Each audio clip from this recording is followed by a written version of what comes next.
Lots of new faces and lots of new places. Who made out the best in day one of free agency?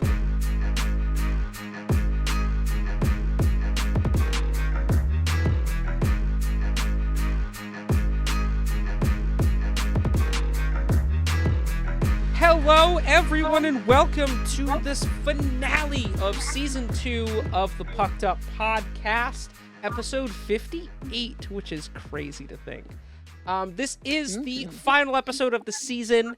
We are going to be wrapping it up, taking the off-season off. But before we do that, I am Chris, and joined with me, as always, is Dee, and our special guest, Goss Mall. Buddy, it's been awesome having you. It really has been awesome to have Mall. Yeah, it's been great. I feel like a bum sleeping on the couch. You know what? Listen, it's okay to couch surf sometimes. You're included. Yeah. I'm not leaving. Yeah. So we are a week out, or a week past the Stanley Cup Finals wrapping up. Shout out to the Florida Panthers, who did their championship parade in the fucking pouring rain in Florida. Mm-hmm. It was, what an awesome, shout out to Roberto Luongo for eating pasta out of the cup. Like, what an icon. Although I will say you could tell that they just put in like a stainless steel kitchen bowl Yeah, in you it can tell. because the cup minder in the back was like, "You're not fucking putting pasta in that. Put it in the regular bowl and just drop that bitch in the top." All right. So many rules have been put in place thanks to the Washington Capitals. Hey. Did you see what That's a legacy. said while holding the cup at their celebration in the rain? Who said that? No.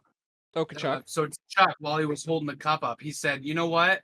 It's 70 degrees and sunny in Edmonton, but they don't have a cup." That's funny. Yeah. He ain't while wrong. getting drenched. He ain't wrong. I always think it's funny though to see people like celebrating, going ham, like we're the fucking best, we're back to back, all that shit, and then the next day, fucking traded, gone.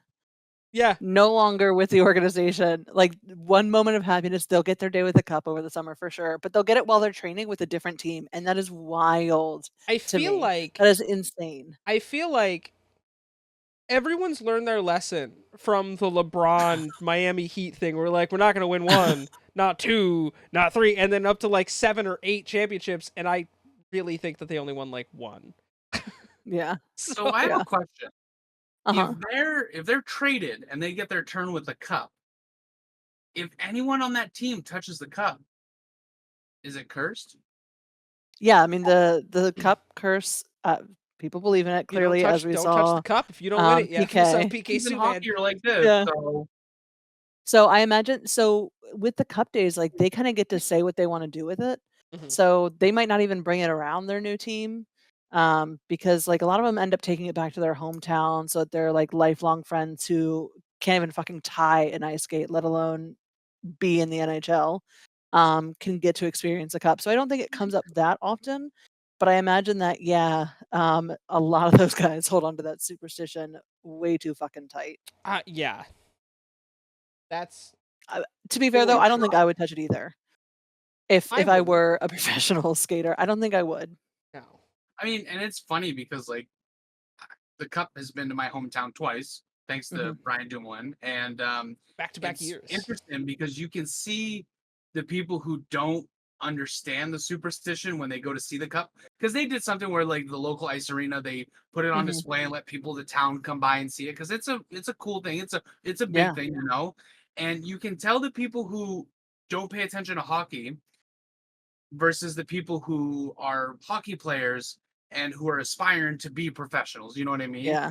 Like they stood like 6 feet away from it, like, yeah, it's cool, but I want to win one, so I'm not going to touch it. As opposed to every other person who's like, oh my god, it's the cup, you know. So it's interesting to see that superstition is ingrained in hockey that much that even high school players and middle school players won't even touch it. Listen, and they're like, their chances of making the league are so slim. Yeah, even in middle school. I'm past my opportunity to ever make the NHL, and I wouldn't touch the cup just because I didn't earn it. So like, but that's again, I'd for sure touch it. The love for hockey. I feel like that translates to hockey fans to show the respect for the players and like the respect for the game itself. I think is what I don't sets know. hockey players apart or hockey fans apart. I think from everybody.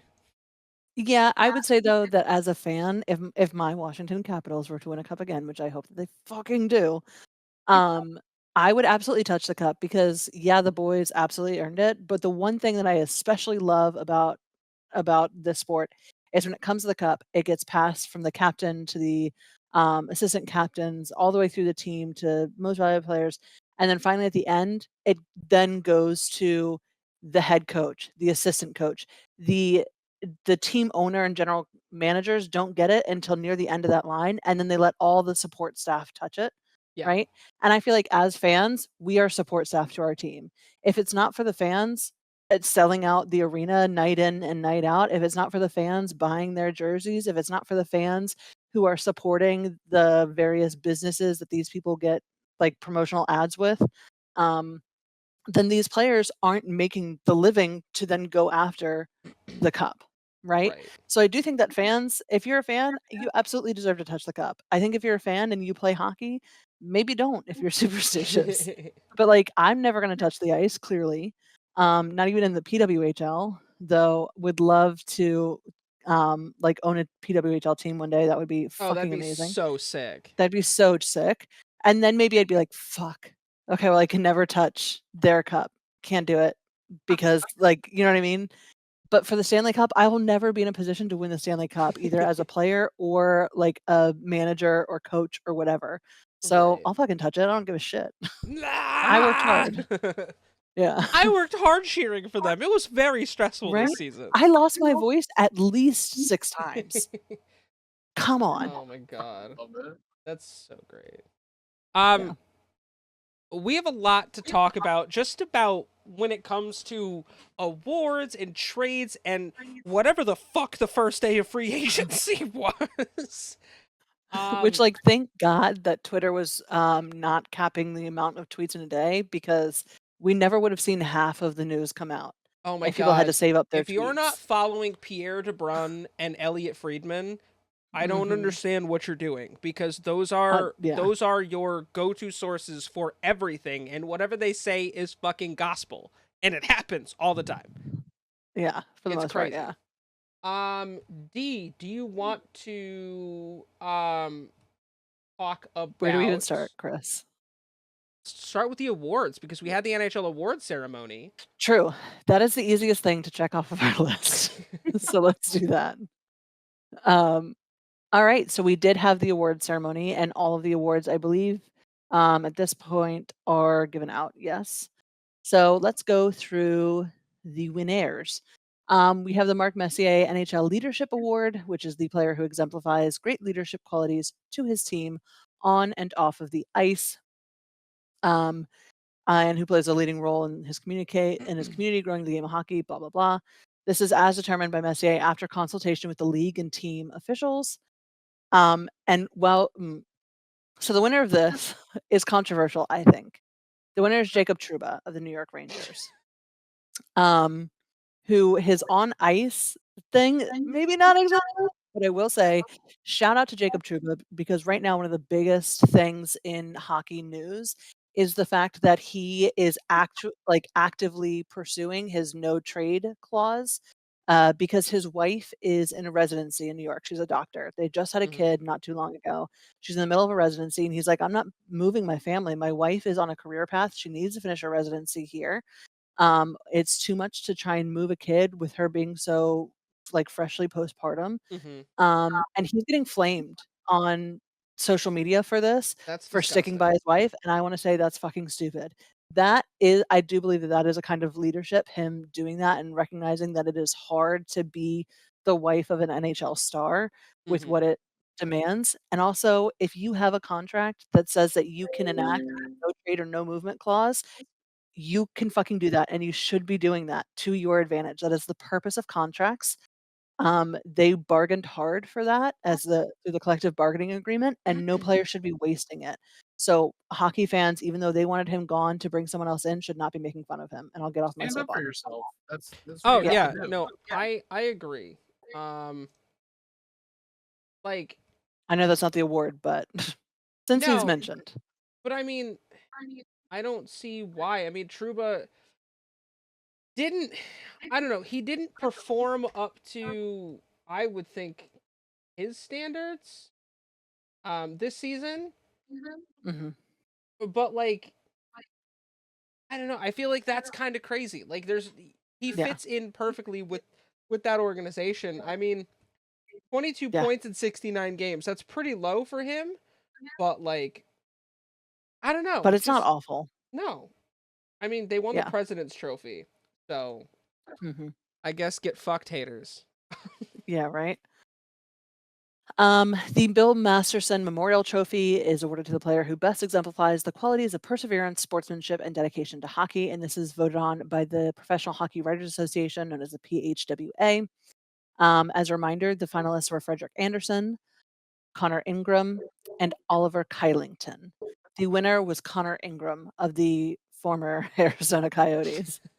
Who knows where he is now? We shall see. The Frank J. Selke Trophy is awarded to the forward who best excels in the defensive aspects of the game, as voted on by the PHWA. Finalists were Alexander Barkov, Austin Matthews, and Jordan Stahl. Winner, Alexander Barkov, to nobody's surprise. The Jack Adams Award is to the coach adjudged to have contributed the most to his team's success. Finalists were Rick Bonus, whatever. Andrew Brunette, I know who I'm voting for, and Rick Tocchet. Unfortunately, who I wanted did not win. Rick Tocchet was the winner. I mean, Nothing wrong it with makes him, sense. but Vancouver made the Brunette. playoffs and led the league for several months this year. Like, they Yeah, went from yeah. obscurity to great. I don't like Rick Tocchet as a person either, but like, it makes sense. I don't I hate it. know. I know. The King Clancy Memorial Trophy is awarded to the player who best exemplifies leadership qualities on and off the ice and has made a noteworthy humanitarian contribution to his community. Each team nominates a player, and then the winner is decided by a committee that includes Gary Bettman and former King Clancy winners. This year's winner is Anders Lee. Ooh, Shout out okay. to him. Yeah. hmm The Lady Byng Memorial Trophy is awarded to the player adjudged to have exhibited the best type of sportsmanship and gentlemanly conduct, combined with a high standard of playing ability. Again, as voted on by the PHWA. This included Austin Matthews, Elias Pettersson, and Jacob Slavin. Winner, Jacob Slavin of the Carolina All which very Hurricanes. distinguished gentlemen. Very Yes, good absolutely. guys. The Jim Gregory General Manager of the Year Award, I think we can all assume what that award goes to. The league's most outstanding general manager. Yeah. The finalists were Patrick Alvin, Jim Nill, and Bill Zito. Winner, Jim Nill of the Dallas Stars. Is it Yeah. weird that Jim won Jim's trophy? No, I think that's just some hot Jim on Jim action. Yeah, right. Collusion? We're very pro Jim in this community. Very as you pro can see. Jim. We're here for the Jims. Very pro The Jim. Jims are fucking beauties. Yeah. Next up is an award that I like, the Willie O. Ree Community Hero Award, which everyone should know who Willie O. Ree is, but I digress. If you don't, fucking Google. This is to the individual who, through the game of hockey, has positively impacted his or her community, culture, or society. And this is voted on by fans, O'Ree, and other NHL personnel. We had Mark Burgeon, so many Marks, Mark DeMontes, and Alan Hirelehi. Hirelehi? Hirelehi? Mark DeMontes is the winner. Okay. The Calder Memorial Trophy is awarded to the player selected as the most proficient in his first year of competition, as voted on by the The PHWA. least shocking one. Connor Bedard was a finalist, Brock Faber, and Luke Hughes. And unfortunately for Danger, Connor Bedard did take that trophy. I mean, I know she's very upset somewhere right now. Listen, I respect everything that Brock Faber did, but the numbers don't lie. And Yeah. Connor Bedard just what it is going to be a star. I just hope with a different team. And you know what? It's still you're in distinguished ranks to be nominated for that. To be a finalist is a fucking Brock and Luke should not be ashamed. Right. Like the seasons if you they imagine had it as are outstanding. Right, but imagine it as like, at the Olympics, you get gold, silver, and bronze. Brock got silver, and Luke Or got bronze. Wouldn't be shitting on them for that. You know what I or mean? for like you and I, who obviously relate a lot of stuff back to lacrosse, but to be Lacrosse. nominated for the Tuaraton Award Yeah, is an insane right. honor, and I think that this should be the same, even with like the Hart Trophy and like the big ones. To Yeah, be everything. nominated is even, or to be a That's an finalist is award in huge. itself, Yeah, Yeah, right. you know, Absolutely. because they can always carry that with them forever. It's like, hey, my rookie season, I my was rookie nominated. season, I was a Yeah. finalist for the Calder. Like that's insane. Right. So the next one was the Hart Memorial Trophy, which is the player judged to be the most valuable to his team. Finalists were Nikita Kucherov, Nathan McKinnon, and Connor McDavid. In a maybe somewhat surprising twist of events for some people, Nathan McKinnon took that, not Connor I'm McDavid. shocked. No, because I'm I shocked think it's a because little I surprising. said Kucherov should have won it. I had been saying that all Yeah. year. My pick was Mhm. Cooch.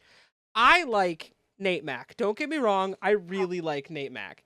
I feel like Kucherov was way more instrumental this year. Just did more for his team. I feel Yeah. like he did. But listen, again, McKinnon is a fucking monster. So And again, this is voted on by the PHWA, which interestingly enough now is allowing people to be listed as just podcasters.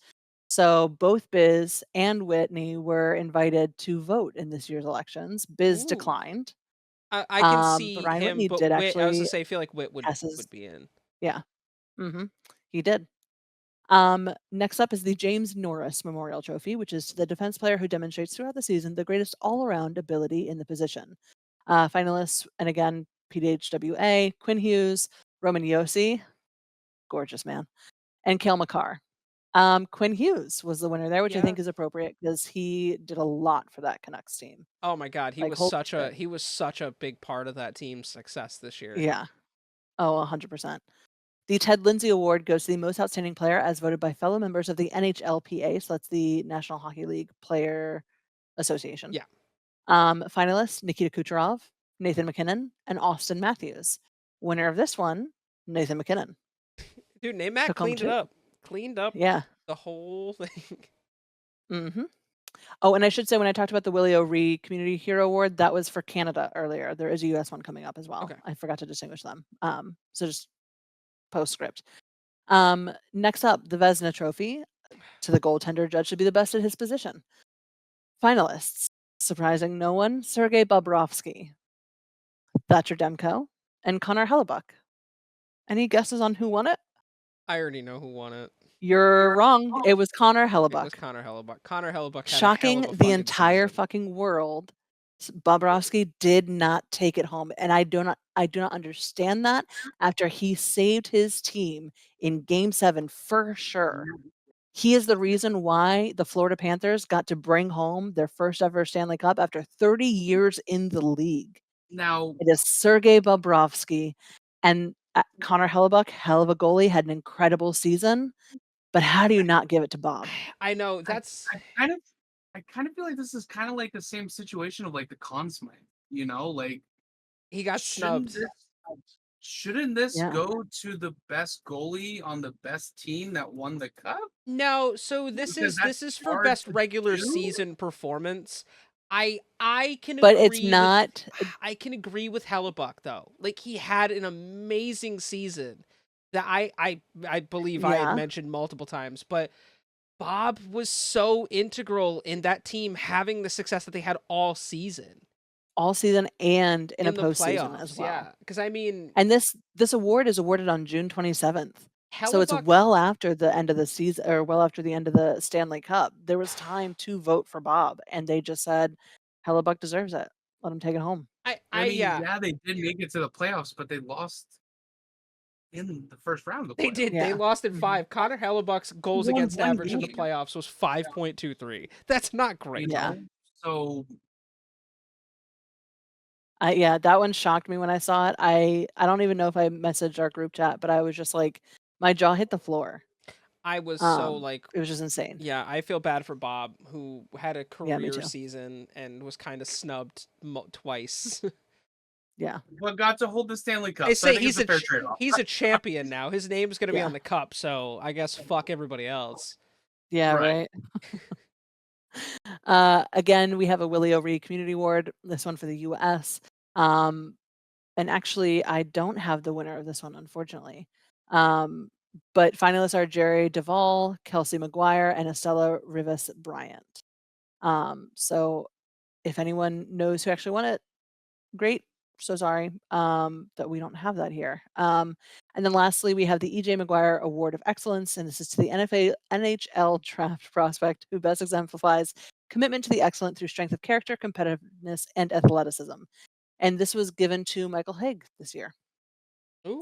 So that is our complete list of award winners for this season for the 2023-2024 season. A lot of these guys worked really, really hard to get where they are. And the only sad thing to me about this, about the awards, is that more people can't be nominated, because I think that there are quite a few names left off of this list for their contributions around the league. But the winners obviously stood out far and away from their competition, and so congratulations to them. Absolutely. Yeah, like we said, it's an honor to be a finalist for any of these, because these awards are so hard to win considering how much talent there is in the NHL. Mhm. There is not there for all these 3 finalists, I could probably name off 10 more people who should probably be considered for this award. For each one. But the Yeah. Nathan MacKinnon one, I don't know. That one doesn't make Oh. any sense. Real I got quick, it the- was Estella Rivas Bryant. I would say I got the answer for that. Yeah. Awesome.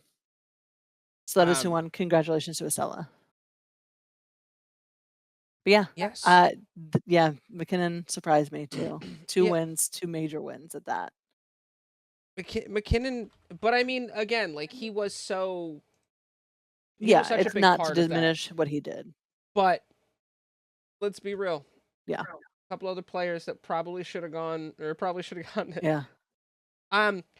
We did have the draft. That Yeah. just happened over the weekend at the Sphere in Las Vegas. Mhm. Which was so cool to watch. Yeah, I didn't I get a thought it chance was to awesome. watch it. That was, you know what? That was at the same exact time as a PLL game, so I actually opted to watch the PLL. PLL. Yeah. I don't ever watch the draft because I just get live tweets and stuff, so I Mhm. know who's getting picked where. I I watched just the wanted to clips see what later. I wanted to see what they were going to do with the sphere, and Mhm. I thought it was pretty cool. I thought it was Yeah. interesting to be able to see and be able to look up to the ceiling and see who had the first round pick. You know, Right. So I didn't get to see. Did they actually do anything with the outside to like? Mhm. Did they have? I think when the team was up to make their pick, their logo was branded on the outside of the. That's sphere. actually pretty cool.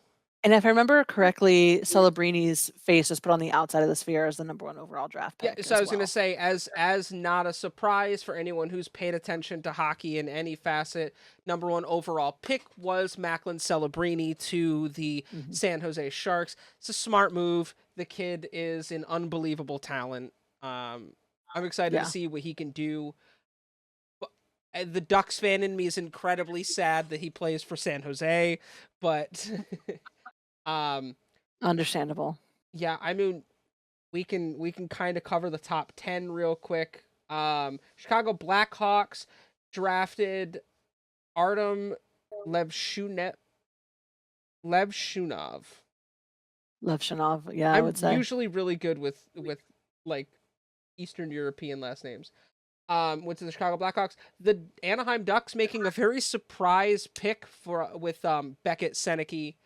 I Mhm. honestly was kind of expecting us to go in the route of a defenseman first off, but that's not what happened. Columbus Yeah. Blue Jackets drafted Caden Lindstrom, 4th overall. Number 5 was to Montreal Canadiens, Ivan Demidov. Number 6 is a last name that you might know. The Utah Hockey Club drafted Tej Aginla. He has bragging rights over his dad because he went 2 places higher than Jerome. Yeah. There you go. Ottawa Senators at number 7 drafted Carter Yakimchuk, which is a great last Great name. name. Yeah. Yeah. Seattle Kraken at 8 drafted Berkeley Caton. Number 9, the Calgary Flames drafted Zane Perrick, and number 10, the New Jersey Devils drafted Anton Silyev. Mhm. I know Anaheim, as much with a couple other teams, had a couple first round picks.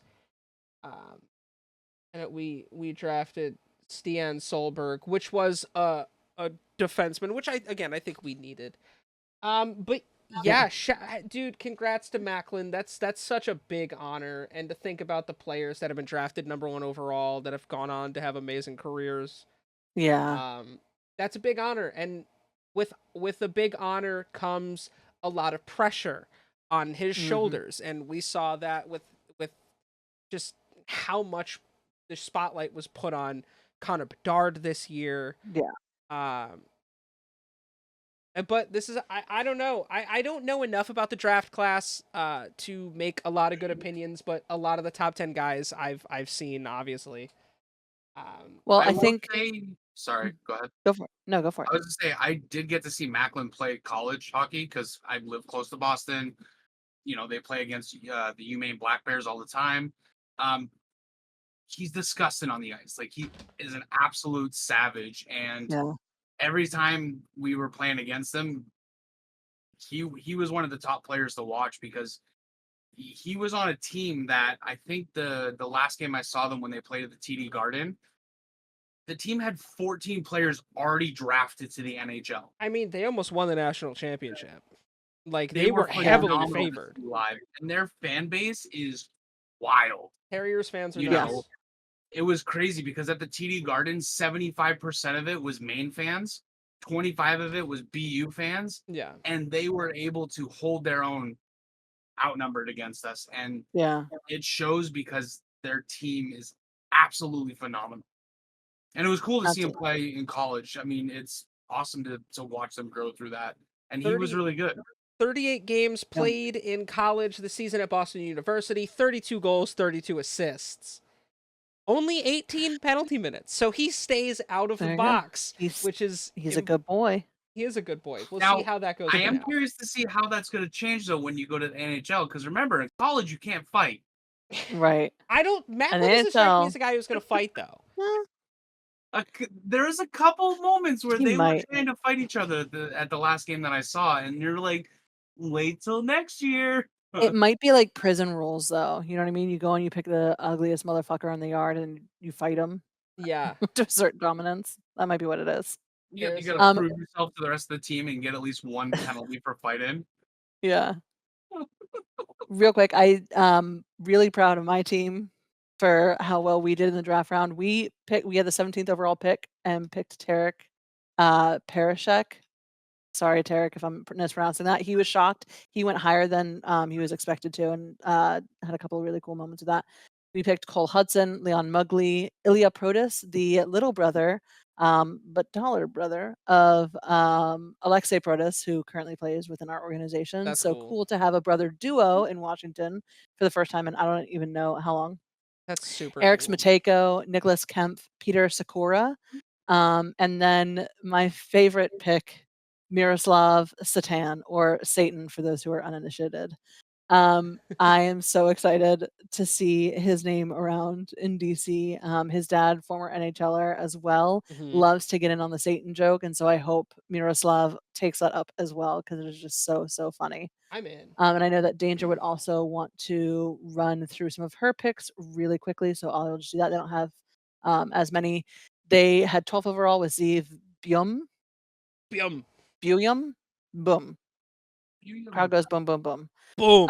Also, dope ass name, Ryder Ritchie from Minnesota. Love a Minnesota boy. I know Danger would say Son that if of she were former here, NHLer Byron Ritchie. which he has the cooler name. So shout out to the parents for doing well on that. Right? Aaron Kivaharju, Sebastian Soini, Chase Woodsky, also Minnesota boy, and Stevie Leskovar, also Minnesota boy. Hell yeah. So there you go. Shout out. There was one player drafted from Connecticut. I have to give a shout out because Yeah. I am a CT boy. Shout out to Tori Pittner, who was drafted 185th overall. from Connecticut. So There you go. we love to see it. Listen, we're here. I And don't you know guys any picked up quite a few trades as well. So while you might Anaheim. not have been as active, or sorry, not trades, you got quite a few in the draft. We had a lot of picks. Yeah, you had like 9 or 10 picks. So while you might not have been as active on trade day as some other teams were, That's like you were certainly active on draft day. it's like that meme that I've seen where it's the Starship Troopers guys going, "Oh, I did my part. I'm doing my part," and it's all these teams that did a bunch, and then cut to what's his face from that Netflix show with Anaheim's logo. Yeah. Going, "I didn't do fucking shit." That's exactly how it That's was. how I felt. Speaking of, literally the last 2 days have done nothing but pop off like crazy. Do we want to start Yeah. talking trades? Yeah. Yeah. The biggest one we covered last week was the Linus Allmark trade. Well, it gets crazier. We'll start. We'll start with the first They said, major. "Hold my beer." Literally. We'll start with the first major trade. The Washington Capitals acquired right winger Andrew Mangiapane from the Calgary Flames for a second-round pick. I mean, for nothing. We got him for nothing. Literally. And Like, I I'm mean, sorry, picks are not enough, in my humble opinion. I mean, he had 40 points last year in 75 games. So, like, he's a Yeah. solid... Mangiapane is a solid player who... I mean, I feel like you guys kind of won that. 100%. I feel like you guys kind of won that. A lot of these Yeah. trades that happened were during the draft, but the next big bombshell, the Utah Hockey Club acquires Mikhail Sergachev from the Tampa Bay Lightning for JJ Moser, Connor Geeky, a 2025 second round pick, and a 2024 seventh round pick. Yeah. Holy So, shit. Here's That's what a I'm lot. seeing. I'm seeing Yeah.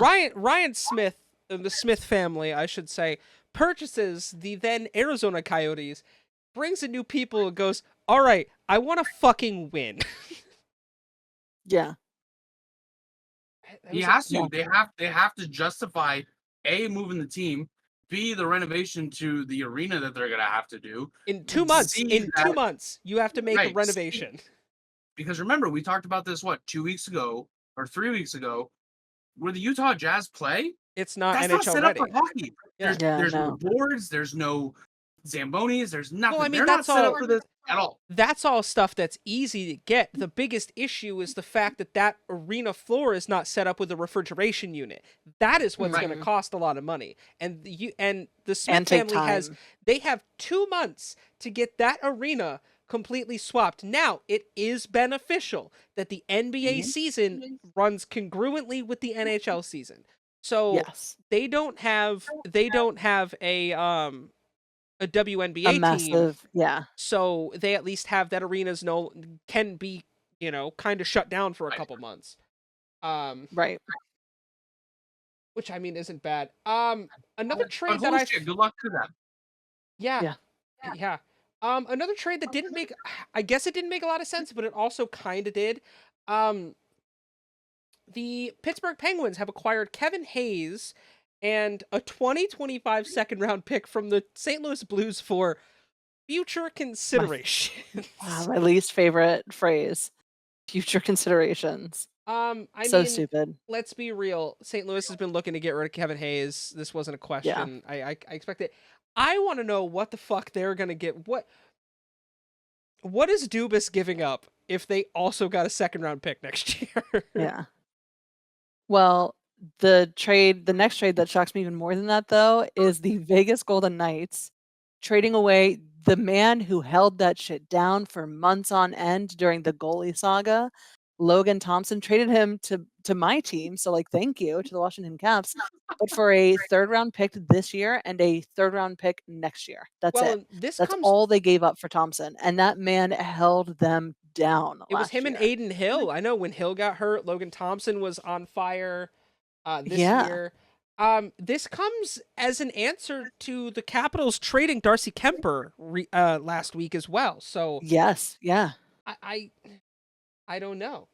Very strange, but a massive, massive trade, in my opinion. I think that is an interesting thing for you to have done. And by the way, they announced this during draft day in the Sphere, and in the Sphere, they would do like these trade alerts that would come out Mhm. that would stop the broadcast, Yeah. and it would light up the dome. And they're like, "Trade alert," or no, yeah. They're Yeah. like, "Trade alert," and they announced it was Logan Thompson, and the crowd began booing because they're in Vegas, mind He you, and yeah. their fans were so pissed. He found They out were he was like, "You're traded really gonna get rid of our favorite." doing autograph signings for fans. Yes! That's how he found out Imagine. when he was traded. Isn't that crazy? It was just before, and he was like, "Yeah, I'll still do the signings." He could have been like, "No, fuck that, y'all just let go of me. I'm not gonna sign as a Vegas player." But he was Yeah. like, "No, these fans, like, I should support them. They supported me," which I think is stand up of him to do. All right, Maple Leafs, my team. Okay, now it's clicking. Now you want me to do it. Yeah. They traded Chris Tanev for Max Elias and the 2026 7th round pick from the Dallas Stars.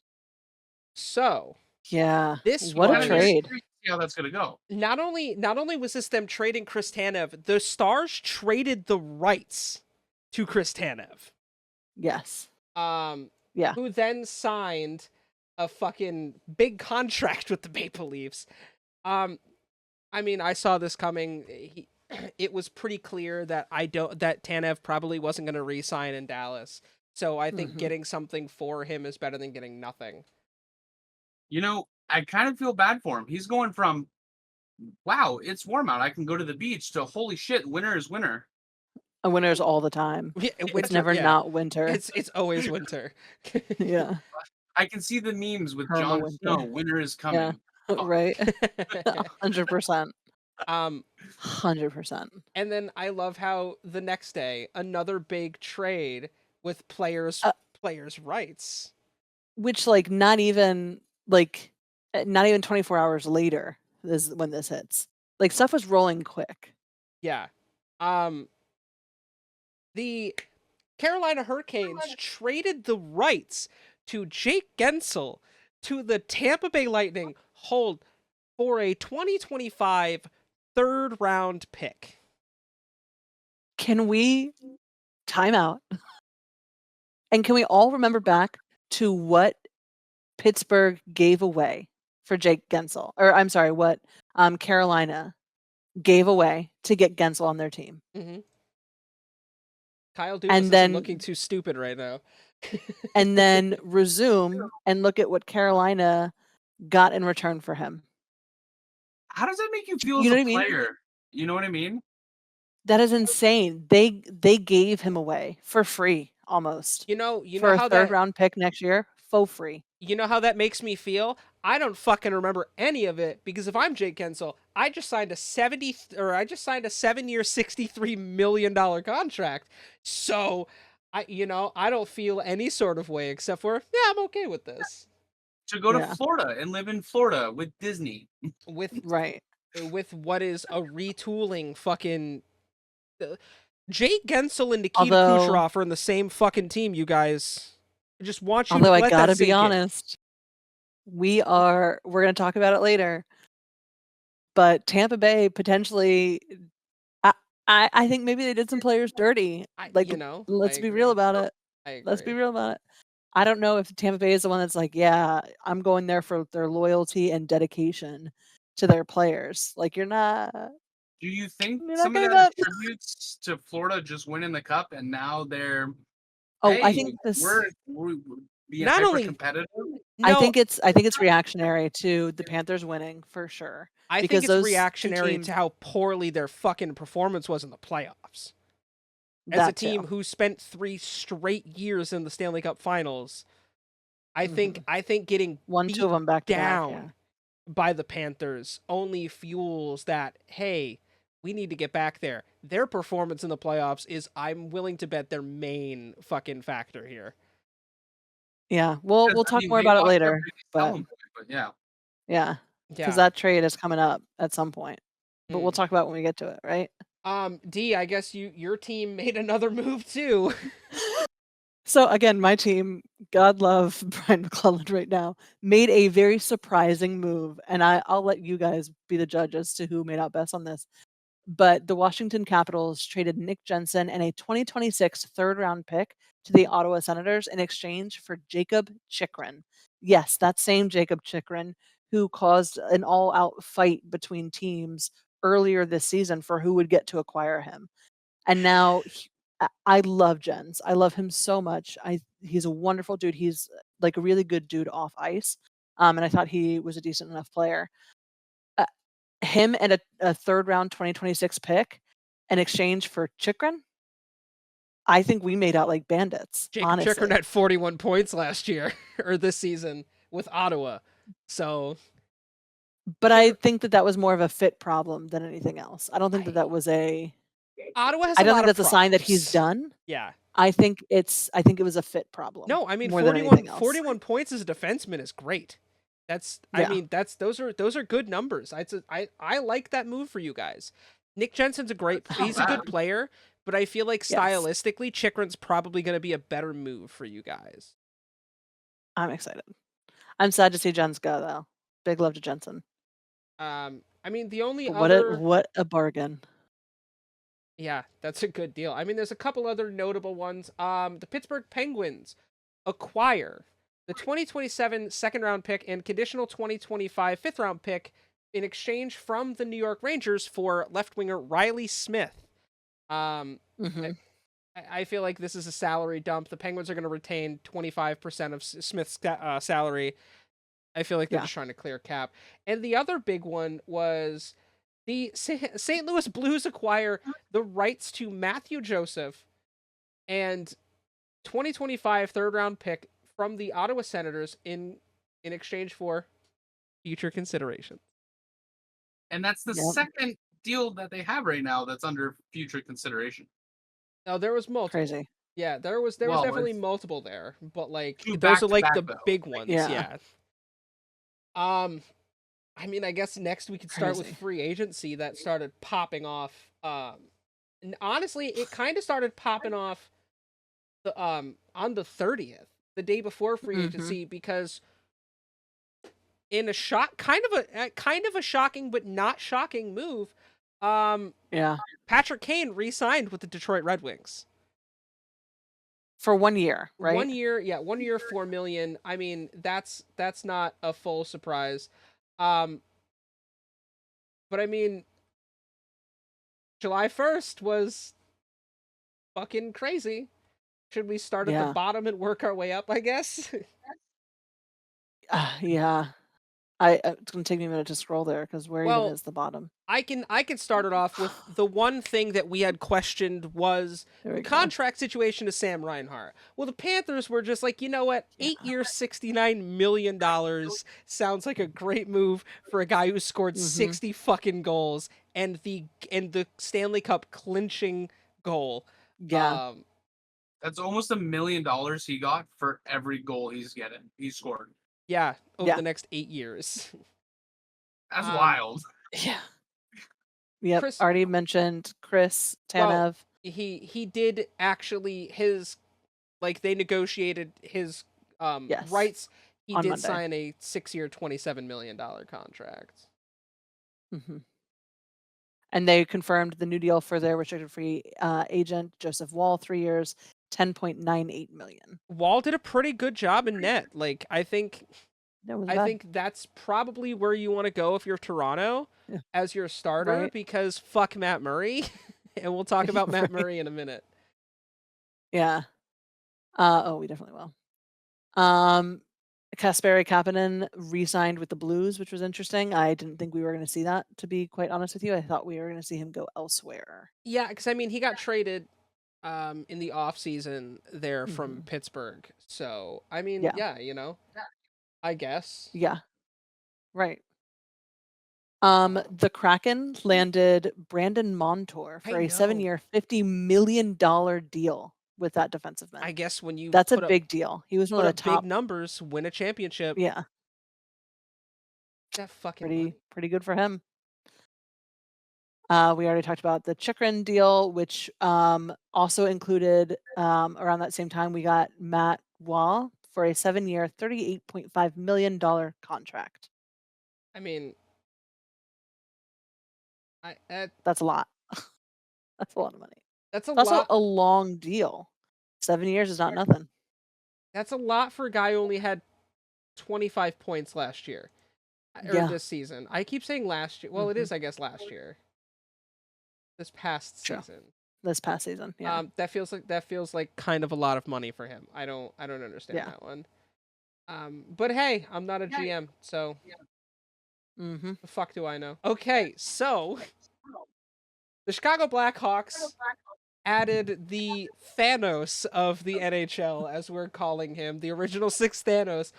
Tyler Bertuzzi signed a 4-year, $22 million deal, which adds to his original six Infinity Gauntlet. He's now played for 4 original six teams. Teuvo Teravainen signed a 3-year, $16.2 million contract. Pat Maroon signed a 1-year, $1.3 million deal, and Alec Martinez, 1 year, $4 million, and Craig Smith, 1 year, $1 million. So the Blackhawks are spending money surrounding Connor Bedard with veteran players that are going to help him develop, and that is best case scenario. Which I will say, I bitched about them not spending money, them having all of this cap space and doing fuck all with it. I'm glad to see that they did something with it at this time. I agree. I mean, Tyler Bertuzzi had I will 43 admit when points I'm this wrong. season, and he's a solid player. So I don't hate that move. I think that's a good play for them. I think in a great play for the Maple Leafs, they were able to ink a deal with Oliver Ekman-Larsson, a 4-year, $14 million contract. I know, that's big. He just won a cup, and now he's coming to Toronto. So Molly, you should be happy about that. I am. I mean, it's nice to get. I think the issue with the Leafs has been they've been a very young team, and it's nice to get some seasoned players to kind of come in and help them a little bit, especially ones that have won cups and can hold it together and with the pressure and stuff. So I don't know.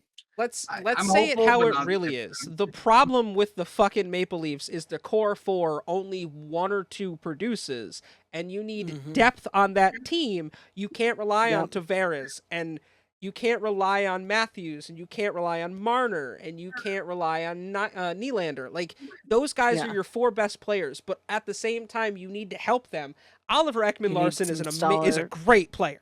So that's a that's a great adding Chris Tanev. Great move. I am curious to see how the season's going to be with them coming up, because they have a new head coach who used to be a player. Yeah. So hopefully that stirs the pot enough with the team that's good, and it can bring them to the next level of better. You know, right. Speaking of teams that made some moves to get better, the Nashville Predators signed. Let's talk about it. And this is going to be something we do talk about. Hell yeah. They signed former captain of the Tampa Bay Lightning, Steven Stamkos, to a 4-year, $32 million. But he picked up the phone and called up his boy, Jonathan Marchessault from the Vegas Golden Knights, and said, "Hey, bro, let's do this. Come over to Nashville." To which he did, and he signed a 5-year, $25 million contract. But that's not all. Brady Ski signs a 7-year, $49 million deal. Roman Josi is no longer the only face in Smashville. Oh, it's definitely Smashville now. It's Smashville that now. team is Smashville. That team is going back to 2016 when they made the Cup Finals. Yeah, and Stamkos is he's done several interviews, and he was just like, it's really hard when it becomes clear that loyalty doesn't mean anything to other people. Yeah. And it was like, he was just like, I tried so hard. And then the GM came out and they're like, yeah, we are really disappointed not to be able to keep him. And I know he's disappointed too. And it's just, we're all sad here. And he came out after that and was like, I really actually don't think you tried that hard.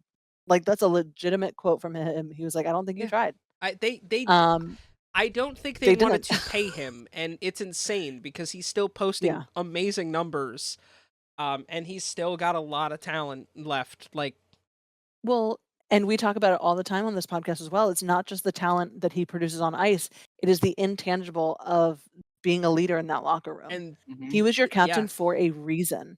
He was a fan favorite for a reason, and it's because not only is he able to lead in the locker room to motivate people, there's a reason why you won back-to-back championships, dude. No, And yeah, Stamkos is a huge portion of that. And then also what he does for his community as well.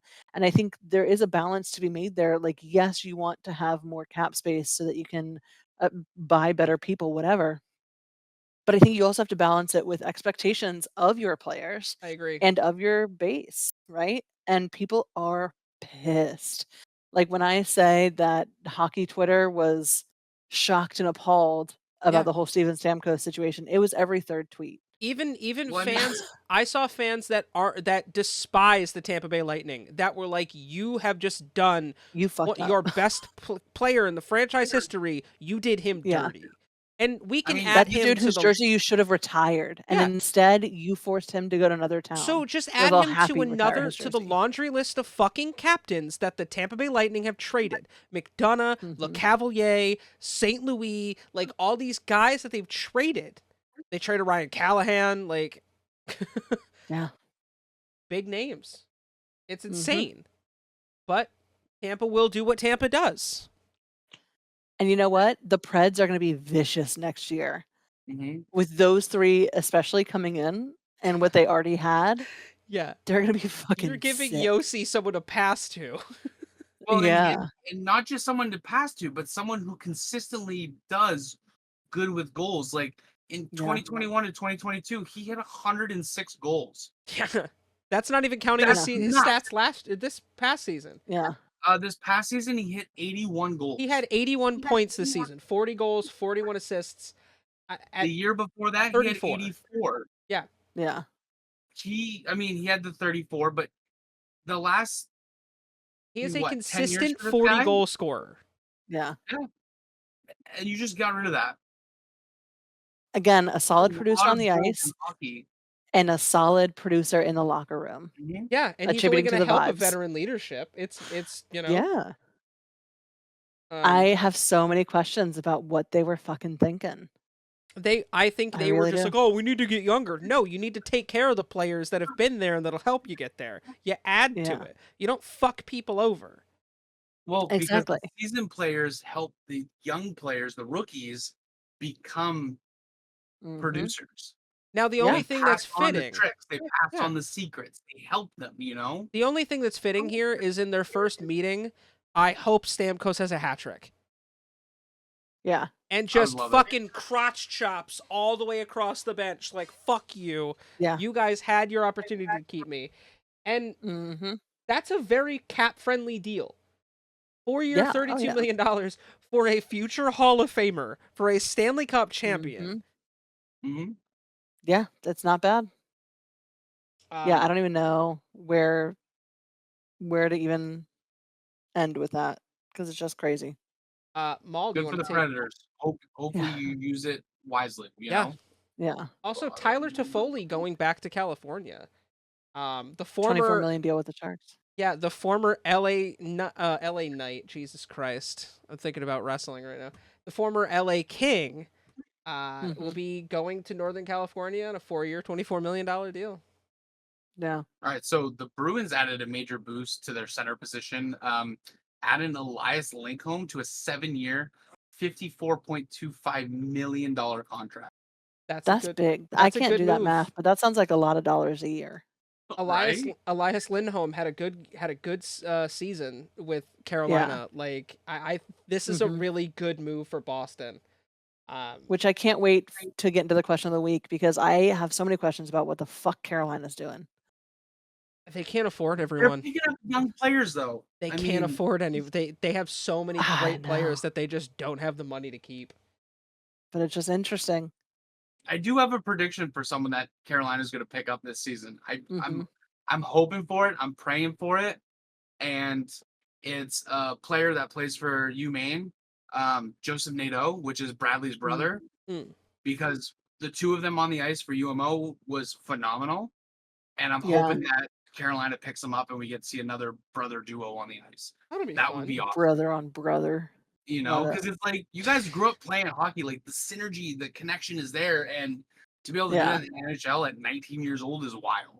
Well, I Right. mean, think about think about the fucking 30 Stahl brothers.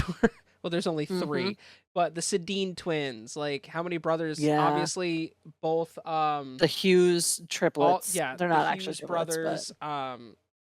I mean, there's a good amount. The Tanevs are in it. yeah. Oh my god, the Felinos. I had to think about. I was like, why am I blanking on their name? Shout out to But the I think Oilers. Elias was a good pick. You know, Mm. I think he's going to help the Bruins, and I'm excited to see what he does with. Elias Lindholm is great. I think it was a good move. Bruins fans should be very Yeah. happy about that. Agreed. The Oilers picked up Victor Arvidsson for a 2-year, $8 million deal. Mhm. Yeah, I mean that's depth. Yeah. Depth of guys that can make things happen, and that's, think about it. Yeah. Also, Uh shout out to the fucking the Toronto Maple Leafs for adding another goaltender. Another guy fresh off of a Stanley Cup. Anthony Stolar's got a 2-year, $5 million deal. So I'm starting to see a pattern of them maybe trying to get Matt Murray out the door. yeah. Also, I did see that Boston got Nikita Zadorov for a Yes. 6-year, $30 million contract. Interestingly, Nikita was did some press that he was like, "Hey, my former teammates used to call me Big Z, and I think that that's disrespectful to Zdeno Chara. So Yeah. I'm asking that nobody call me that any longer." And the Wow. Bruins are like, "Respect." Like they Yeah. like Right. tweeted it I out, mean, and they were like, "Respect." that is pretty respectful. Yeah. The Capitals signed a familiar player of someone that has been spoken about on this podcast frequently. I know. I know. I messaged Angel and I was like, "I'm sorry, but at least he went to a team that you like, you know?" Yeah. But the Capitals signed Brandon Duhaime for a 2-year, $3.7 million contract. So I am excited to see what he'll do for us. I know Danger loves him, so maybe she'll watch more games with me now, so she can root my team on. um, Too funny. how about the Vancouver Canucks signing Jake DeBrusk for a hmm 7-year, $38.5 million deal? I'm surprised at the length of that deal. I feel like 7 years is a long time for DeBrusque. It is, but he's 27. He's coming off of a 40-point year. DeBrusk is a very good player. I think his age is playing into that, but also the fact that hmm you notice hockey contracts are long. A lot of them don't Yeah. end their contracts with that team. Free agency is Yeah. never usually as big as the trade deadline. Uh, Yeah. that usually is where you see a lot of players pop off. Um, yeah. Yep. So Cam Talbot will be Yeah, I was going gonna say. to the Detroit Detroit Red Red Wings. Wings. Thank you. I was struggling with words. Signing a 2-year, Yeah. $5 million deal. They need fucking goaltending. Let's Yeah, they not do. pretend that they don't. And You know? Cam started real good, so maybe they can help him find that consistency. Cam, I mean, that's all you can hope for. Cam has had a rough few years. Like he's Yeah. a good goaltender, and I don't think by any means he's done. I feel like Yeah. I feel like this is a move that might help him, and they've Maybe it been is. tooling up the past year. Yeah. So, Yep. speaking of goalie disappointments, As people. Yeah. Matt Murray will be staying with the Toronto Maple Leafs, signing a 1-year, $875,000 deal. Which, like, can we just talk about that for a second? The Because I think former that is them Stanley being Cup like, "Fuck you a little champion. bit, bro." Yeah. Like, you're not even worth a milli. Like, you are shit. And so we're only giving you 8. I feel like that has to be one of the lowest contracts we've seen. I That's That a might mean, be them trying league to push minimum. him out. That is that's league what we think minimum. is him Veterans minimum, I think. is I think that's them being like, "Listen, either you shape up or you ship the fuck out, bro." I mean, he really But you know what though? Good for them, because if Yeah. you're not performing and you're an asshole, you shouldn't get paid top salary. Yeah. I Just agree. because you've had the tenure doesn't mean you deserve the money I'm that comes just with it. I'm surprised he agreed to it and didn't try and shop himself around. Where was Do you he going to think it's go? because he knows that's what I was gonna say. Do you think it's because he knows that No one this wants is him. it? It's step up or step out. He's a No, because problem I on think, the ice and in the locker room. but I think that we would have seen Columbus or St. Louis pick him up because they're no stranger to problems on the ice and in the locker room. I really would have laughed my ass off if he ended up in Columbus or St. Louis. I could have seen that as a possibility. I could have seen them taking that chance Oh for my, sure. that would have been so funny. But no, he'll stay there and he will get traded. He's not going to stay in the Leafs organization another year after this. If I had to No. make a Well, they bet don't need right him. now. Anthony Stolars No. has proved with And Anaheim Joseph that he's Wall. a good he's Yeah. he's a solid goaltender. He proved this year that he's a good Yeah. goaltender, and Joseph Wall played really well this season. So Yeah. overall, good things coming for the goaltender situation of Toronto. Well, we'll talk about something else that they did, that Toronto did, that made me laugh. Jonathan Drouin is going to be staying with the Avalanche. He'll keep it for one more season, inking a 1-year, $2.5 million deal because he killed it for them last season, so they were happy to keep him on. He had 56 points. Yeah. I don't think this is a bad move, and I don't think that that is a bad salary for Drouin. Yeah, because I mean, Not at all. again, if he does what he did this season, I think there's more long term, and he's 29. So I mean, Yeah. there's still a lot of He's time. not done yet. No. Yeah. 100%. Matt Duchene is going to be sticking around with the Stars, inking a 1-year, $3 million extension. Matt Duchene has had a very long career with many different teams, which is too bad because he's a Yeah. very consistent guy. Like I like Matt Duchene, and it's nice to see that he will be sticking around with the Stars for at least another year. Yeah, absolutely. We saw a surprising move to me. Matt Grzelcyk left the Boston Bruins and is now with the Pittsburgh Penguins, signing a 1-year, $2.75 million deal with them. That one kind of surprised me a little bit. I thought the Bruins would have kept him a little bit. They need defense. The Penguins need But defense bad. they do. They do. Shout out to Warren Fogle, who, after a nice cup run with the Oilers, just signed a 3-year, $10.5 million deal with the LA Kings. Yeah. That's crazy. I mean, again, another team that was embarrassed in the playoffs. You know, there's a lot of really young talent on the Kings, so I think this is a smart move for them. Yeah. The Stars picked up their second goalie or their backup goalie with Casey DeSmith for a 1-year, $3 million contract. Was DeSmith the one that was has the bunny? Is that DeSmith? Yes. Yeah. He also is quoted as saying, like, it's whatever. We all die one day or something like that when talking about the possibility of being traded. I know. Like super dark.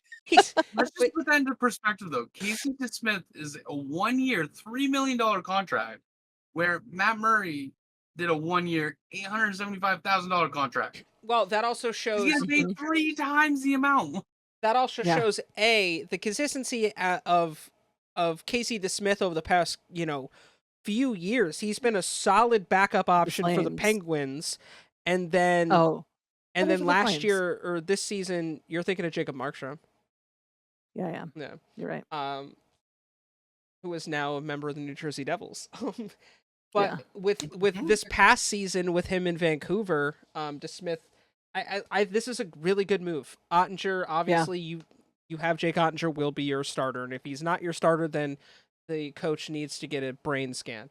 But immediately. DeSmith is a really solid option. Seattle Kraken snagged former Golden Knights forward Chandler Smith for a 7-year, $43.75 million deal. Chandler Stevenson, Chandler Stevenson had fucking 51 points. What did I say, Chandler Smith?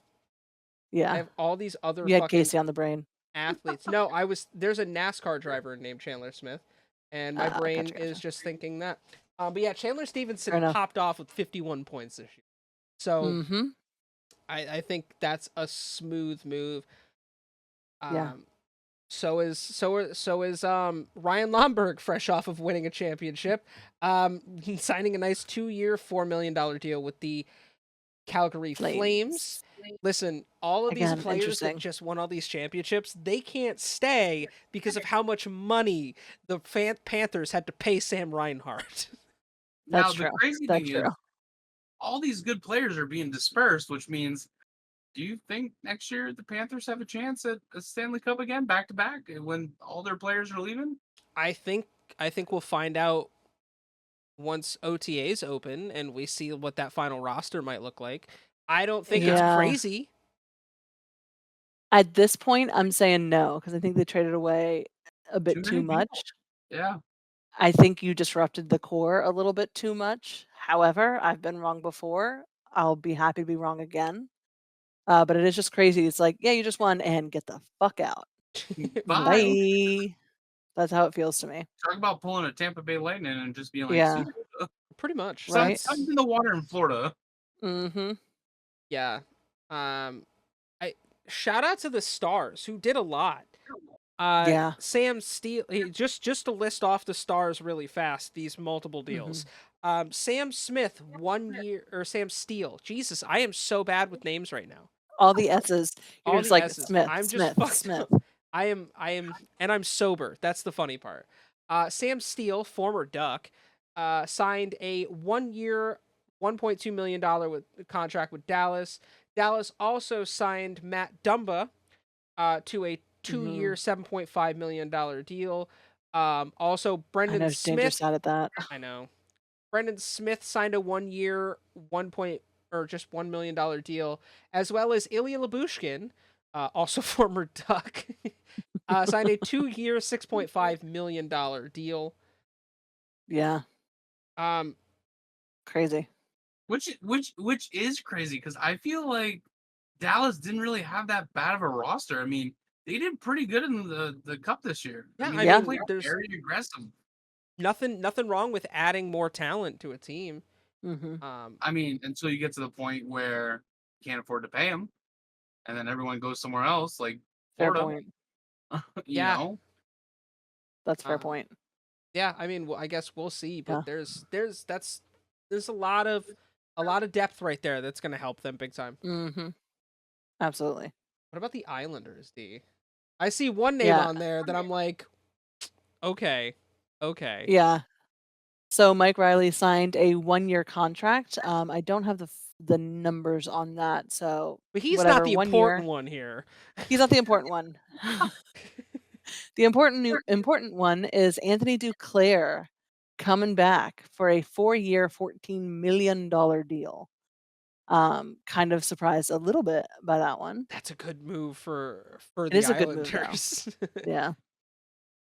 Who I didn't see them do a whole lot either. So They kind I'm of not sure what whimpered their through the plan is here. playoffs. Yeah. Yeah. Like they made the playoffs, but they didn't really last long. Yeah.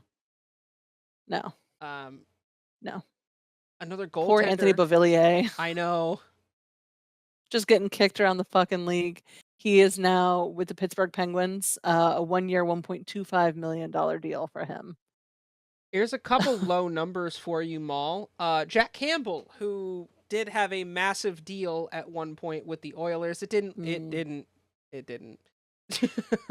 No. look at that. Huh? He signed a 1 year, $775,000 deal to be a member of the Detroit Red Wings. Another low one, Yeah. veteran defenseman Calvin DeHaan signed a 1 year, $800,000 deal with the Colorado Avalanche. Yeah. Now, if you're one of these players that are being paid less than $1 million, because that seems like that's kind of like low, which I wish that was a problem for me. Right. Yeah. When you play, do you give it your all, or do you just be like, Well, "You're yeah, not I paying me, mean, I'm gonna I think you give it your 80%." so I think you give it your all because this is his way. If pure speculation, I think this is more like well, maybe you didn't do so great last year, so let's see how you do this year. Yeah. We're gonna bring you in at $800,000. If you can perform, you'll then get a deal next year that's 3 years and it's $4 million. That's a Or valid point. I mean, they are only 1-year contracts, so it's like perform and move yeah, up, or perform or don't. shit or get Yeah. off the pot. Exactly. I think that's what these contracts are. It's shit or get off the pot, which makes sense as to why Matt Murray got one, Yeah. because he definitely needs to get off that fucking pot. But I think we'll see Calvin take a shit, and I think we'll Time to see him wipe and with a leave. better contract next year. Yeah. Yeah, no, another one that makes me happy to see is Corey Mhm. Perry re-signed with the Oilers in a 1-year, $1.4 million deal. Listen, the guy is still playing pretty well, and I'm happy to see him continue that hunt to get one more cup. Although, have you seen the rumors of him having a finals curse now? And so the Oilers are just cementing the fact that they'll never win a cup by signing Corey Perry. Maybe Kind of that's funny. why they only Happy signed for the him guy. one- But Maybe that's only why they gave him a 1-year contract, because if they can make it to the finals next year and they lose again, it's I like, mean, you're done. yeah, he is exactly. also You're he is out. also Yeah. 39. So Yeah. Right. Right. So give this man a cup before he retires, because if he doesn't win Hmm. before he retires, the curse of Corey Perry will live on forever and we'll never have Forever. a conclusion to it. I mean, the curse Yeah. doesn't matter because he already has a championship. It's not like a Right. situation where he's never won one. He has one. He was also Finals MVP. He won the Just Conn Smythe. hasn't been there since. Yeah. Well, he's been there. He hasn't won one since, but he has one. Well, right. Another big move was the Sharks adding center Alex Wenberg for Yes. 2 years, $10 million. He's getting paid $5 million a year to come to the Sharks because they need veteran players on their team. Kind of surprised by that. You know what else I was surprised about was the fact that the Buffalo Sabres bought out Jeff Skinner's contract. You mean And- Oilers? No, Well, yeah, the yeah, yeah, I Sabres see what you're bought him saying. out. Yeah, but the Yeah, Oilers signed Sabres him bought him out and Oilers scooped him. to a 1-year, $3 million deal, as well as re-signing Matthias Janmark to a 3-year, $4.35 million contract, and Adam Henrique is getting a 2-year, $6.0 million Mhm. contract extension. So I'm they're genuinely curious on where the hell they get the numbers on players. it. Because you in that alone, you have one player getting a 1-year, $3 million deal. Then you have another player getting a 3-year, $4.35 million deal. So it all has to do with cap space. Well, I think Maul is saying, like, how do they come up? One person for 1 year gets $3 Yeah. million, and another person 3 years, it's 4, so that he's not even he's It's like making just over $1 million a year. Yeah, What are the qualities that they look for when deciding that? You know, probably Mhm. and statistics. how does that affect you mentally as a player when you're like, dude, you're making 1 year what I'm gonna struggle to make in 2? Yeah. You know, Here's the like- difference, though. Matthias Janmark had 12 points all season last year. Jeff Skinner had 46, 24 goals, 22 Yeah. assists. So $3 million in 1 year is worth more for a player More who had a reasonable, better yeah. year. That's fair. I mean, That's But some of the it's a numbers space, do just yeah. seem kind of wild. Off. but Yeah, is that what it is? It's like a Yeah. stat based. yeah. Well, yeah. Partially. It's a stat-based league. I mean, that's God, kind that of. must be one hell of an annual. Yeah. By the way, Yeah. we're dropping your salary by 75%. Well, they don't get to do Yeah. that unless your contract is up. Mhm. Teams will honor a player's contract throughout the longevity of that contract unless they buy them out, trade them, or the players are willing to restructure their deal. Right. So they don't. It's not like a Which has performance based happened. it happens frequently. Yeah. But teams will honor players' contracts to what they are Mhm. owed. Unless you buy them out, Yeah. and in which case they're still you're paying off the rest of that contract. I don't know. I bet some of those conversations, to be a fly on the wall, some of those locker room conversations, because Yeah. money is the root of all evil, and listening to these really people is. shit talk each other, I mean, yes, they're teammates, but they Right. gotta shit talk each other when it comes to payday. You know what I Yeah. mean? And just to Yeah. be a fly on the wall to just hear that and be like, must be wild. Maple Leafs traded TJ Brody, they did not sign TJ Brody, so he's picked up by the Blackhawks for a 2-year, $7.5 million deal. That surprised me That's pretty nice. that they didn't. Well, I'm just surprised that the Leafs didn't stick with him. Again, I They're think making some choices. I think this is a look at what they've done. And again, another veteran player to surround Connor Bedard. This is really smart. Yeah. Um, Yeah, I think for the Blackhawks, it's smart for sure. speaking of questions, you Oh, wanna this is read? the biggest Yeah, question. this is the one you were excited to talk about. The most. Yeah. Oh, I thought you were gonna take it. So sorry.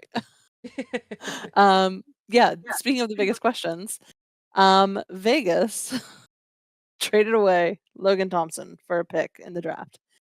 They then added Akira Schmid in a deal with the Devil, plural, I guess. And then lastly, they picked up Ilya Samsonov for a 1-year, $1.8 million contract. Now, somebody needs to tell me, and they need to tell me honestly, why Vegas would say goodbye to Logan Thompson and pick up Ilya Samsonov, who through the last 2 teams he has played with has had massive season-ending inconsistencies for both teams. He is a great goaltender when he is on, when he is off. He is, I mean, 5 and 6 goals a game kind of off. So why are you getting rid of Logan, who again proved himself to you and to your fan base, and picking up someone who, as a former player of mine, I loved. Ilya was such a little cutie with his little accent, but he's not proven, and Because you're gonna have to put in a lot of time and work. So why? Somebody because tell me go why. look at the contract that they handed to fucking Noah Hannafin earlier this season, and then go look at their cap space because they would have had to pay Logan Thompson. Yeah. Samsonov is going to I be a mean, I guess cheaper that's fair. deal in the long run as a backup for Aiden Hill than Logan Thompson's going to be, and it frees up cap space so they can actually like not have to trade their top guys.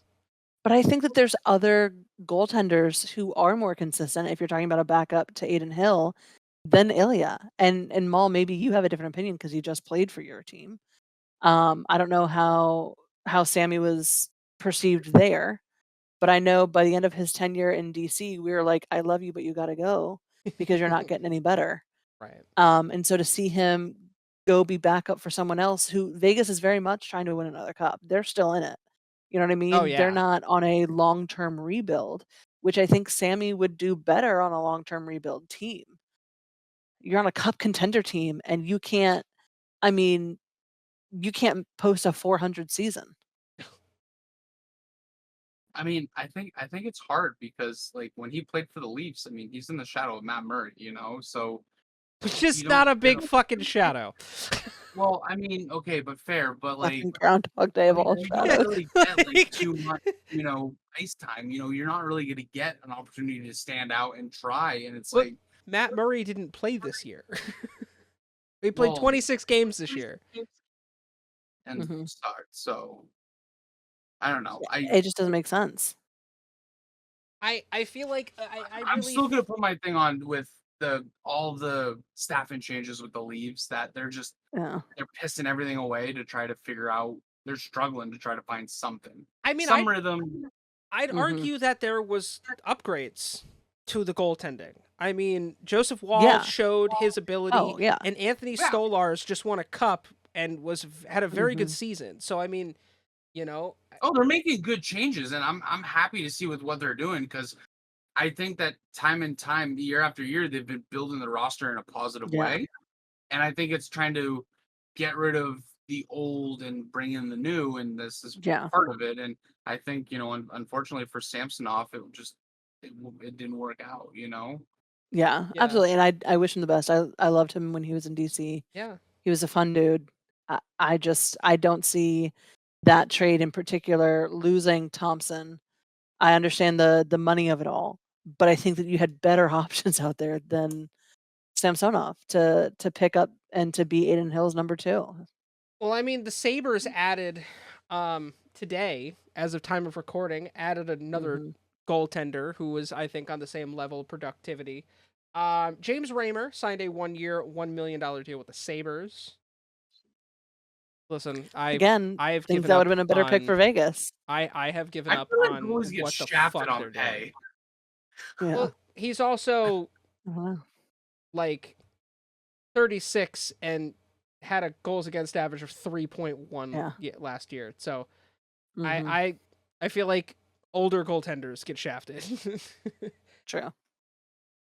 The Lightning, obviously, we all know that they fucked over Stamkos, but then they went and they signed in Victor Hedman to a 4-year, $32 million contract extension.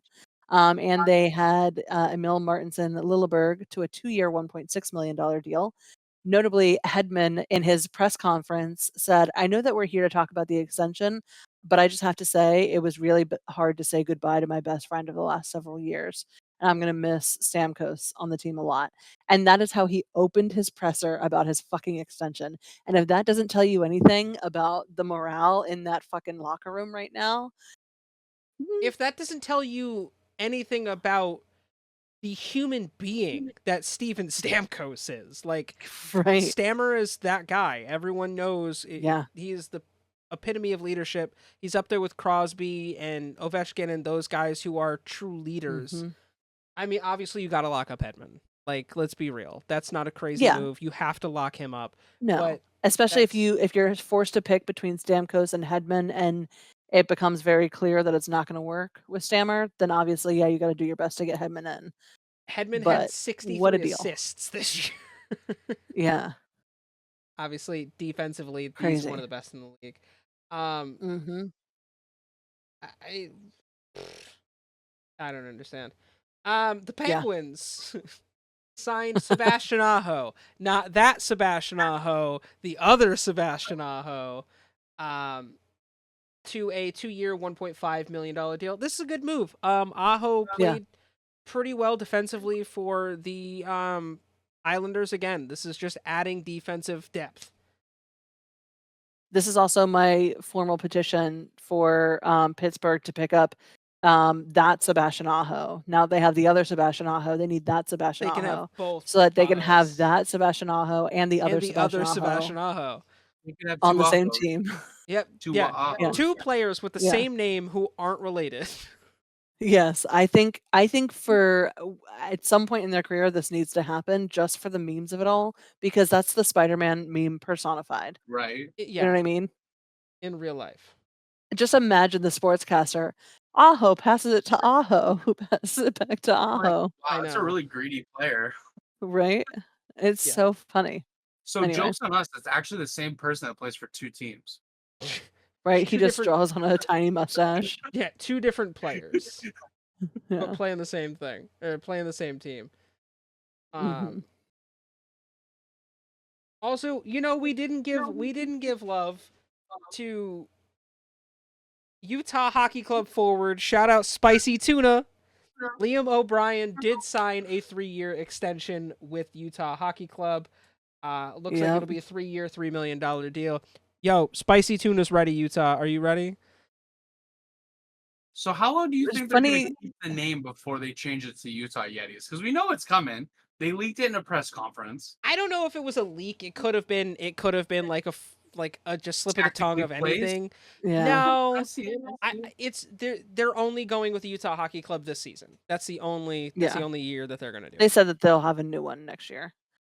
Speaking of tuna though, Thomas Tatar, also referred to as Tuna, has returned to the New Jersey Devils. The prodigal Tuna has returned to the New Jersey Devils for a 1-year, $1.8 million contract. Just kind of funny. Yeah. Also, All this Victor tuna talk. Olofsson signed a 1-year, $1.07 million deal with the Vegas Golden Knights. And that is up to date. Yeah. Except for Cam Atkinson had his contract bought out by the Flyers for $900,000. Or I'm sorry, he had his contract bought out and signed with the Lightning for $900,000. Yeah, for 1 year. For 1 year. I get it. Crazy. Interesting. I get it. Yeah. But yeah, Holy that shit, that was a lot. That is a lot. And this finally leads us to our question of the week.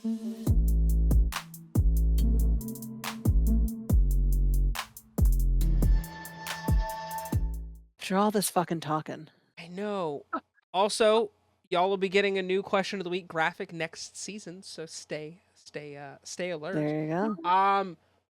Who do we think the biggest winners And who do we think the biggest losers are when it comes to the free agencies and stuff so far? I can tell you who I think the biggest losers are is the Anaheim Ducks, who haven't done fuck I was gonna all. say it's unfortunately it's your fucking team. I gotta say the Predators really showed up and kicked ass. And I think that that is a testament to their leadership, in terms of, Trotz being there and, Bruno. I think they they saw opportunities with Stamkos and with Marchessault and fucking, it got it done. I think that they're gonna be incredible next season. Um, I think, um, uh Chicago stepped up a little bit to do what needed to be done for Connor Yeah. Bedard. I definitely think that that's true. Obviously, my Caps did fucking something because they realized that we can't keep going with what we've got. So I appreciated that. Picked up a lot of really good players. I am the less impressed with um, the Oilers. I don't feel like they got Jeff Skinner, but what else did they do? You know? Right. They kind of just re-signed a Um, lot of people.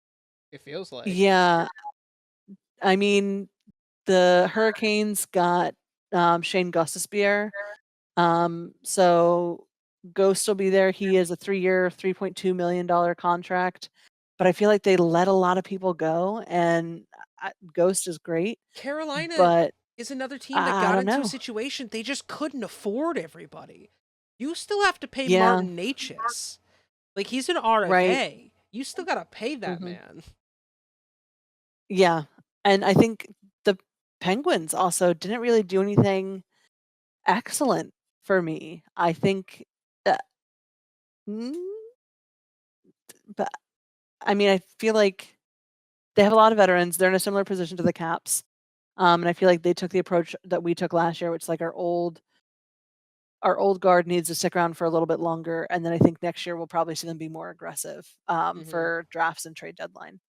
Minnesota also didn't do very much. I would have loved to see them do more, be a little bit more aggressive, draft wise, but they didn't do terrible.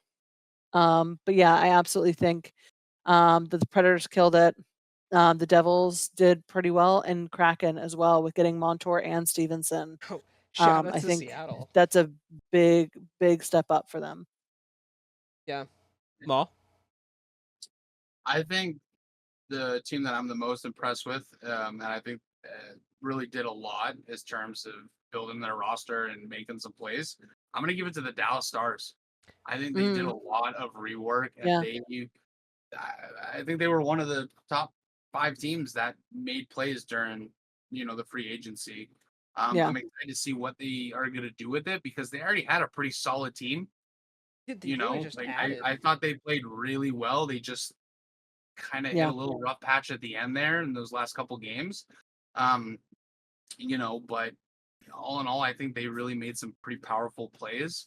The yeah. team that I'm not really impressed with is the Winnipeg Jets. I think they just kind of are like, we like what we have. We're gonna kind of stay with it. We're gonna do one or two Mhm. things, but we're just gonna kind of stay. And I think that's a bad move for a team that didn't win the Stanley Cup. Yeah, I think that if you're not performing to at least being able to get past game one in the finals, Mhm. you should look at reworking a little bit of create a little bit of yeah, a stir up, a little bit of a mix up because They, they won one game. they basically got right. swept in the first round. Right. Yeah, I it mean, was kind of embarrassing. so it's like you got there with what you had and like congratulations, but when it mattered, you couldn't go Yeah. past one Mhm, one win. And I think they should have done a little bit more. mhm. Um, but who knows? I mean, there's still what 3 months before the season starts, Right, and this is Yeah, only the first 2 days of free agency. Like, free agency right? right. did So, just open. well, maybe they were just trying to let the storm come through, and when the dust settles, but by then, is it going to be too late? Right, yeah, are all the good guys gone at that point. But I mean, we did talk about it way in the beginning. There's still a lot of players that weren't drafted. True. Sure. I think there was 27 that I counted just in the non-goaltender category that weren't drafted. So they may be looking to pick up some young talent and help Mhm. develop them. So there's a lot that they could do, and I hope they do something other than what they did. Yeah, Let me that's fair. give you the top Do it. 2 projected lines for the Nashville Predators. Philip Forsberg, Ryan O'Reilly, Gustav Nyquist. Your second line, Steven Stamkos, Colton Sissons, and Jonathan fucking Marchessault. Yeah, Do you want to talk about a fucking team that filthy. went off? Yeah. And it doesn't even feel like they did much because like overall like abundance, they didn't do a shit Mhm. ton, but you went out and you got 2 of the top names that were available. And you just Mhm. were like, yeah, no, this is what we're doing now because Smashville needs to Yeah. come back. There's not enough catfish on Yeah. the ice, and we need to make that happen. I am thoroughly impressed with the GM of the Nashville Predators. I mean, listen, that's a team Yeah. that I mentioned not to sleep on because they really made a strong push at the end of the season to make the playoffs. Mhm. I like what the Kings did. Now, I want you guys to take this as a sign of how impartial I am when it comes to stuff because I hate the fucking Kings. But they made a couple really good moves that are going to help them big time. And I think that that's a smart play. I am disappointed in the Anaheim Ducks. I am disappointed in the fact that they did not add anyone to kind of really help out the young talent. Um, Come on, do it. I'm just kidding. Yeah. I mean, like, again, it's not over. There's still plenty of stuff.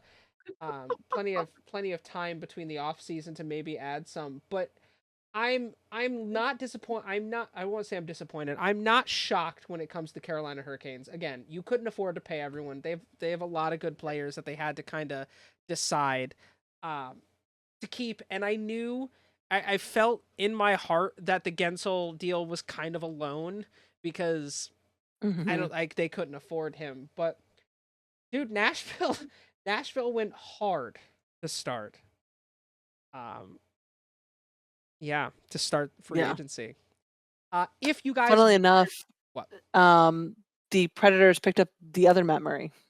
Yes, I saw that. Yeah. So just to um, be clear, we're talking about the Maple Leafs Matt Murray that we Okay. don't are like. confused by. Alright. Yeah, I was like, Mhm. full upset. the What you Nashville, talking the about, Willis?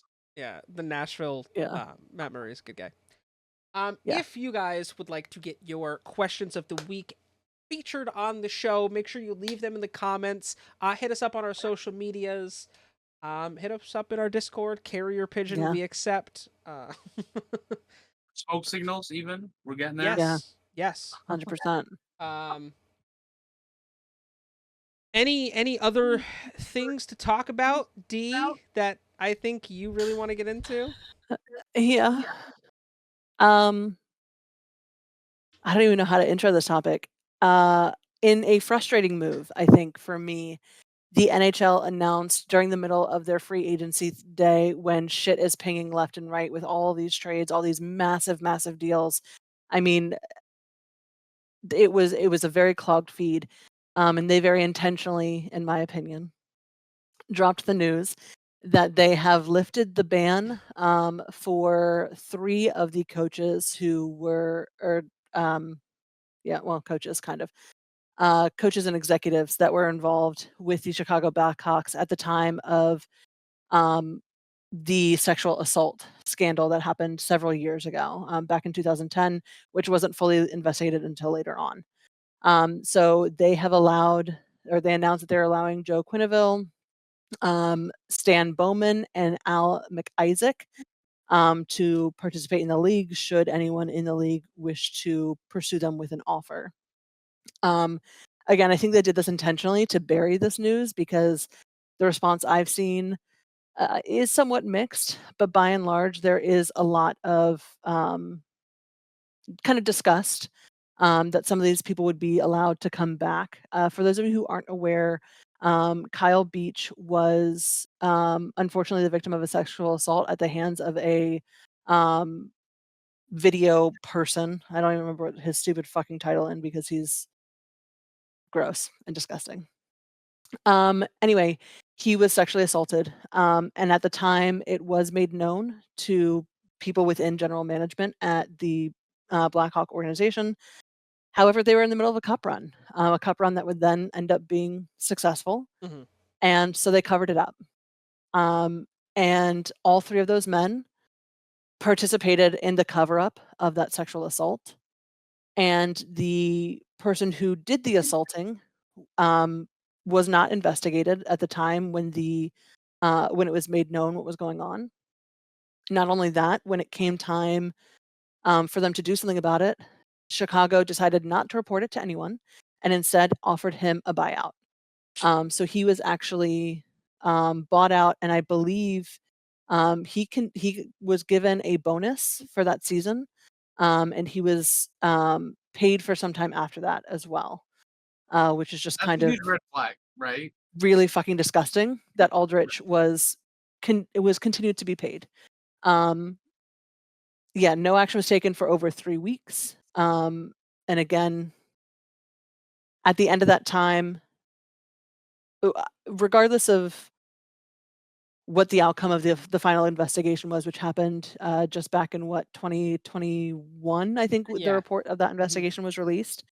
Quenneville actually wrote a letter of recommendation in his employee file that did not mention the assault, that allowed Aldrich to then get hired on by a college and a high school as part of their tape crew, where he went on to sexually assault minors. Mhm. And that is a problem, and that is a black stain on Chicago because they did not report it. Not only did they not report it, they covered it up for years. For years. They offered him a payout and offered him to leave on pleasant terms. And then when the NHL was made aware of it through John Doe number 1 and John Doe number 2 coming up and charging Aldrich with sexual assault, they tried to bury it further. Mhm. And all 3 of those men did try to bury it, and that was the outcome of the investigation done by the NHL in 2021, was that not only did they know about it happening, they let it continue because at the time they said that it was too much going on with the cup run to deal with this now, we'll deal with it later. The way they dealt with it later was to make it go away so they wouldn't have to announce after having just won a cup that they allowed a sexual predator to be within their ranks and to abuse their team.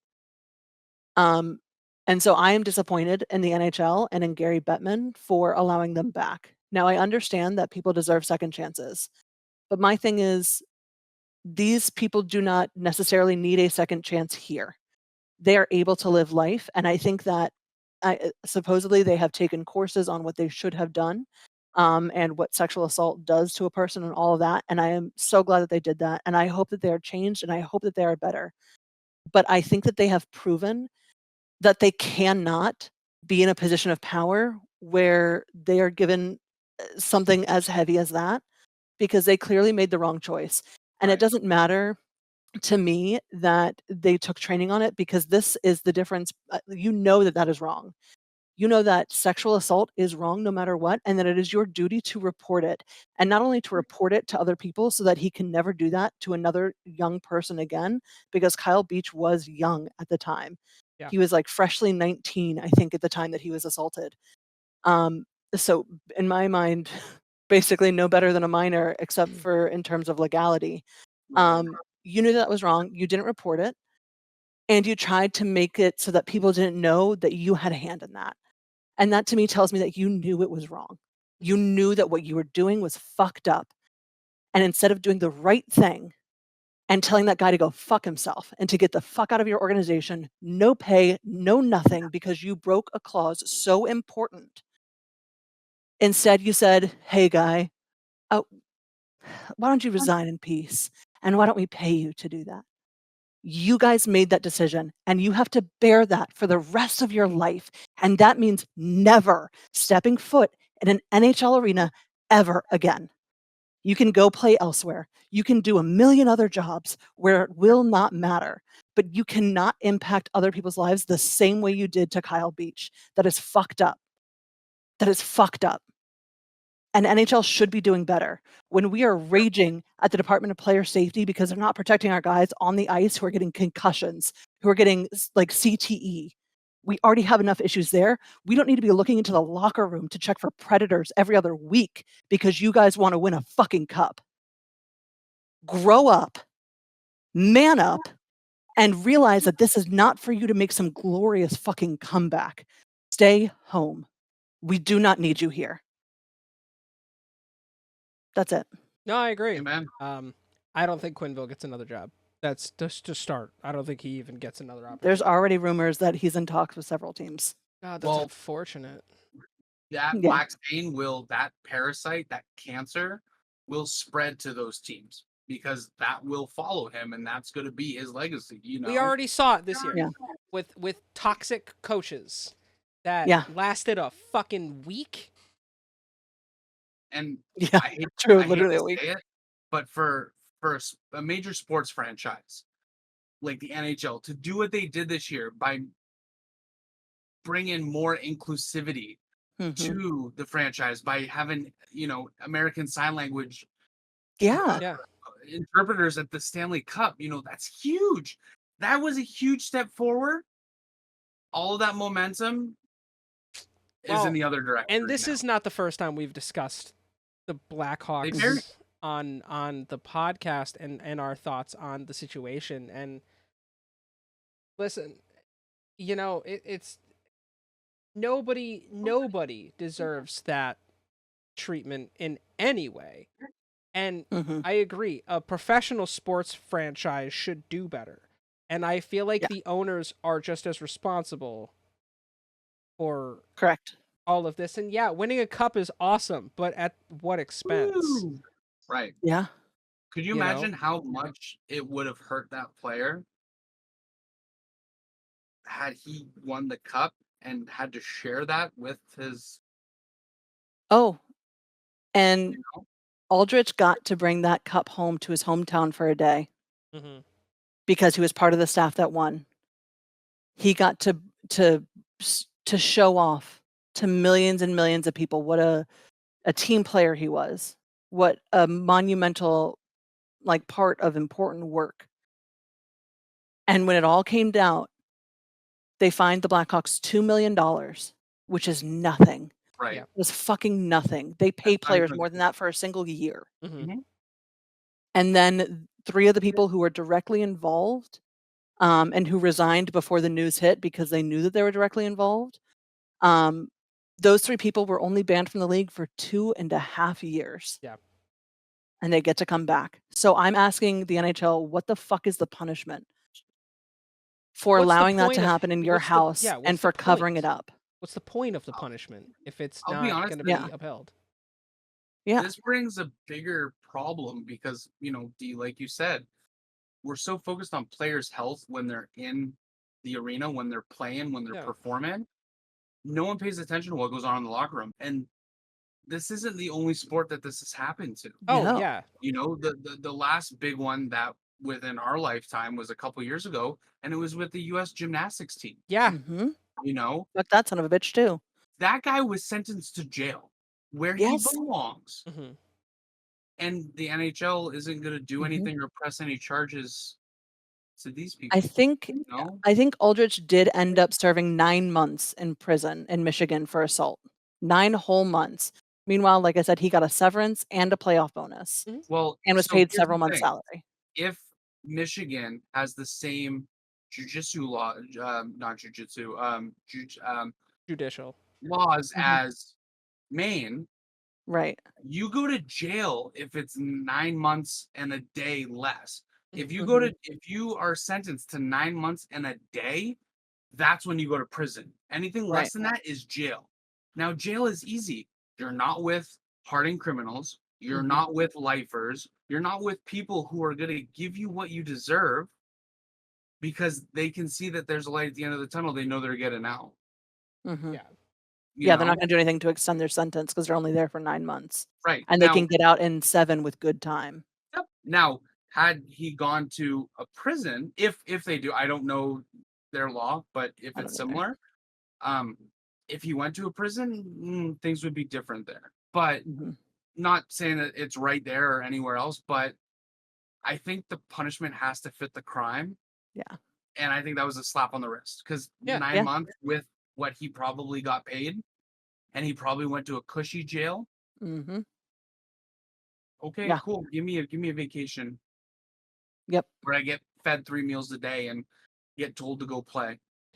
It's Yeah. just it's a damn shame that we have to recount this in the way that we are. Like Yeah. I would rather recount this to be like, this is where we've gotten better since. We Mhm. have progressed, and that's not what's happening right now. What's happening is No. we had to witness we had to witness this whole proceeding only for these people that were involved to just kind of be allowed back to try again. And it's like, And Yeah. the crazy thing is, this was 14 years ago. yeah, Yeah. It says 2010, right? 2010. That's when it happened. Yeah, that's when the assault happened Now, to Kyle. this news just released. The victims, they now have to relive that because this is putting it front page news. They're going to hear it. They're going to Oh, see it. and You not know? only that, you have fucking idiots in comment sections saying that Kyle Beach was gay and wanted to do the things with Aldrich that happened. They're blaming him because he was a man. He's a 6 foot whatever, 200 whatever pound man that knows how to say no. So he clearly wanted it. So not only is he having to relive people who obscured his abuse, he's having to live through the opinions of fuckheads who don't know common sense from their asshole. Yeah. See, and that's one thing that always pisses me off when it comes to anything like that. It's like, oh, you're a man. You could have defended yourself or you could have done this. And it's like, no, because you don't Not know how it their works, bro. situations, you know? Yeah, situations are different, and Yeah. it's obviously and it's a very real life issue. Obviously, women deal with assault a lot, and Mhm. it's not really talked about as much with men, and it is very much No, so it's like what Maul underreported. said, and like no one should be a victim of sexual assault. No. Nobody should have to deal with that because Aldrich got what 9 months in prison. These other three got 2.5 years. Oh, Kyle Beach just gets the rest of his life being fucked up mentally because somebody decided to completely alter his life in a way that was Mhm. absolutely unacceptable in Yeah, any indefensible. facet. Yeah. There Mhm. is no excuse that I can hear from anyone that will remotely make me be like, oh, you know what? All right. No, fuck that. That is disgusting. It is awful. Mhm. And I'm also disappointed. This is a situation where I don't fucking know, And it's man. insult to injury again for me, for them not only to have made this decision in the first place. That alone is insulting. But Mhm. they purposefully announced it on free agency day, on the start of free agency, knowing that it would likely get buried because of news such as, I mean, I don't think they could have known about the Stamkos trade to like have choreographed it this much, but every free agency day there are big names that you're like, "Oh my god, can you believe?" And they purposely announced it today or on Monday so that it would get buried. And that is insult to injury because Kyle Beach's story was buried for fucking a decade before someone stepped in and said, "We need to investigate this." Yeah. And they investigated it and they said there was fault here, and the only thing that happened is they got a slap on the wrist, had to pay $2 million, which is literal pennies to them. Nothing. Right. And the guys who did it, yes, some of the GMs and everything had to step down too and whatever. But those 3 guys instead just got a part-time ban. Well, Why didn't we remove their cup? Because yeah. they held it clearly higher above integrity. Why didn't we remove their ability to have first round, like especially not first round, but first overall draft picks for the next, oh, I don't know, ever?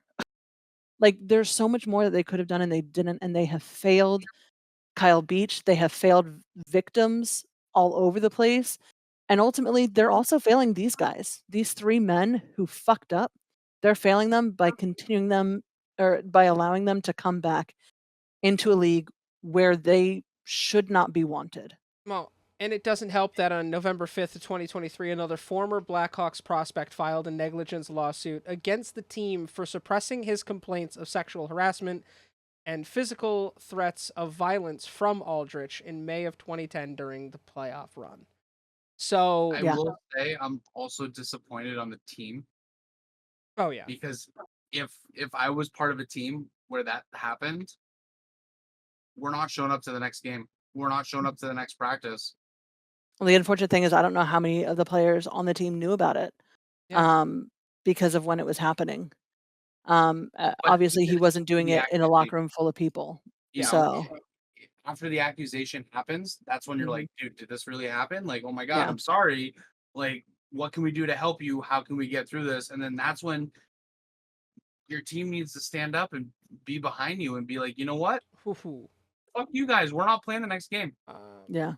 And You know? someone else came forward, I guess, who claimed no Mhm. physical assault ever happened between him and Aldridge, but was on the receiving end of inappropriate text messages from him and former Blackhawks assistant skills coach Paul Vincent, who Mm. claimed Blackhawks management blacklisted him from the organization for alerting them about the allegations.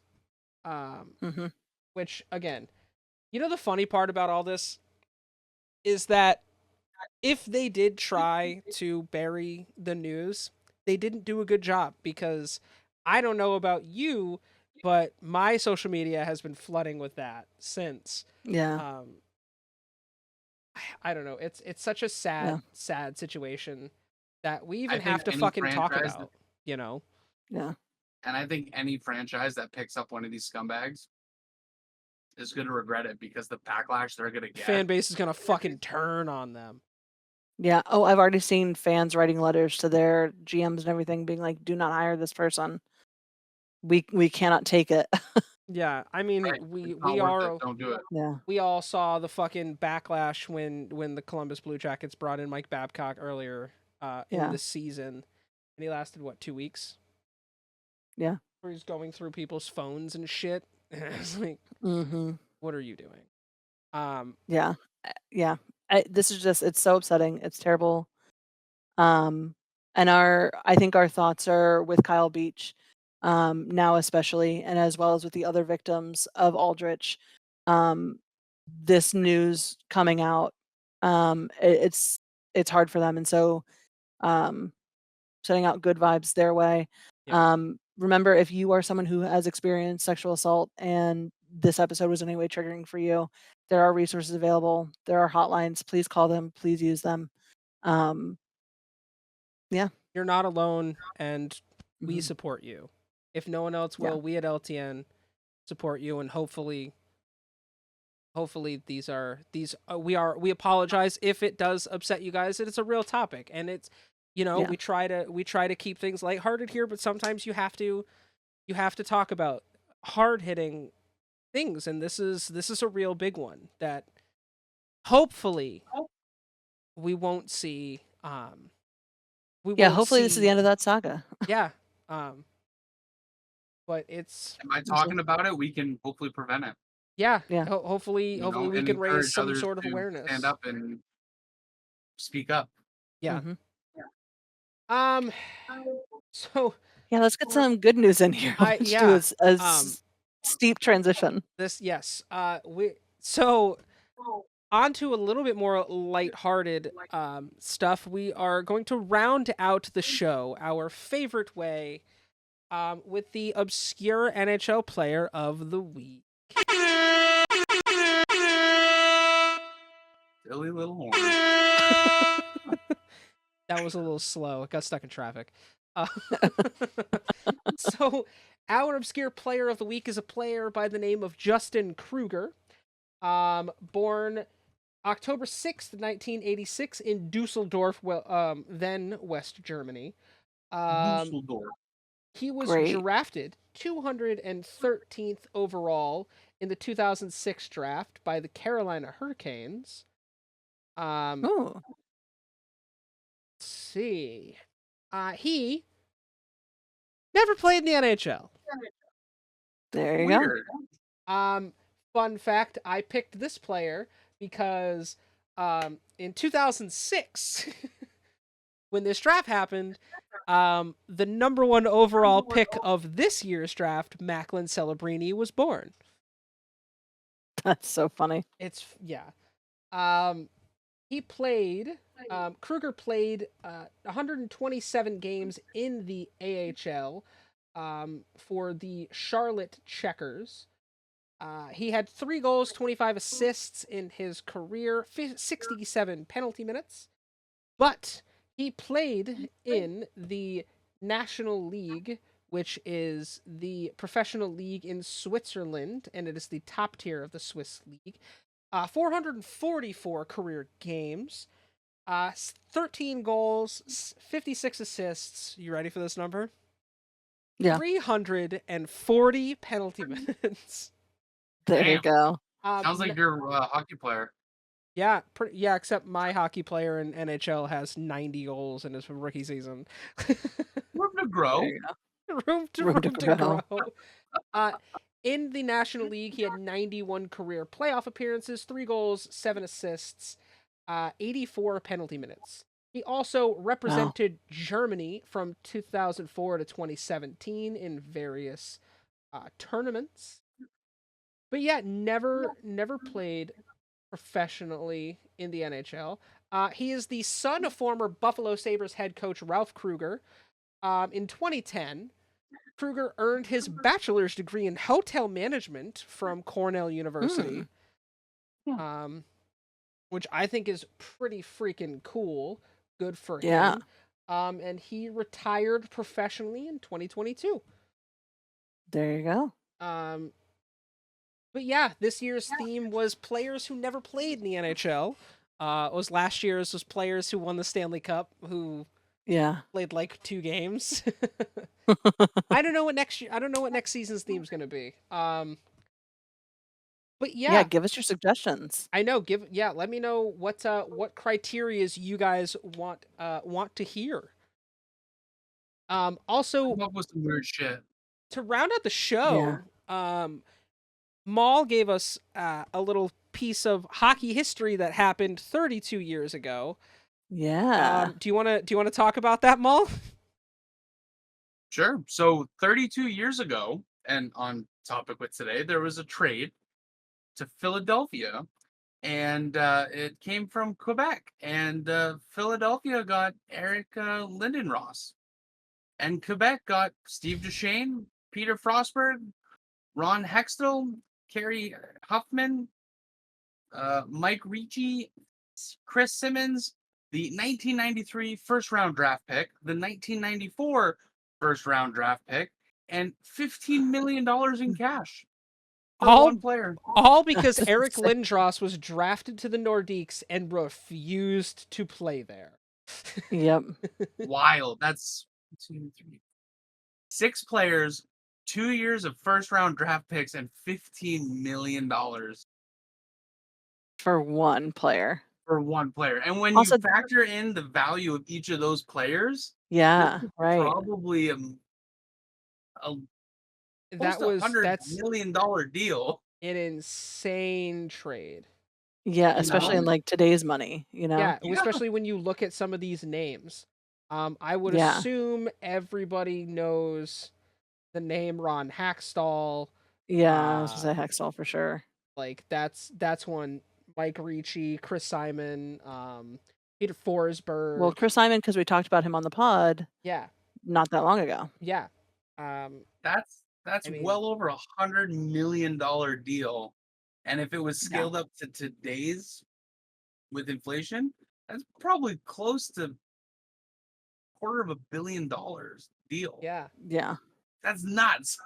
For one player. That's nuts. For one guy who refused to play for the team he was drafted for. Obviously. That's insane. Everybody knows Eric Lindros and his career. I mean, I don't incredible career. Yeah, I would say 760 career games in the NHL. 372 career goals, 493 assists, 1,398 penalty minutes. There you go. Attaboy. He was in 2022. He was named or made a member of the Order of Ontario. Oh, fancy. Yeah, I don't know what They're that the is. protector of Canadian geese. yeah, pretty much. Oh, really? Yeah, No, no. I Oh. pulled that out. It's like I knighthood. believed it. Yeah, it's like I bought knighthood it. and such in the NHL, or not in the And NHL, things in and such. Canada. Yeah, I mean, isn't that crazy? What a That's fucking insane. what a fucking Wild. stat. Yeah, for real. But I think that'll about do it for this episode and for this season. Thank you guys so much for Yeah. being here with us this year. It's been a wild ride. Um, we definitely still want to give our love to Danger, who Yes. we are excited to hopefully have back for next season.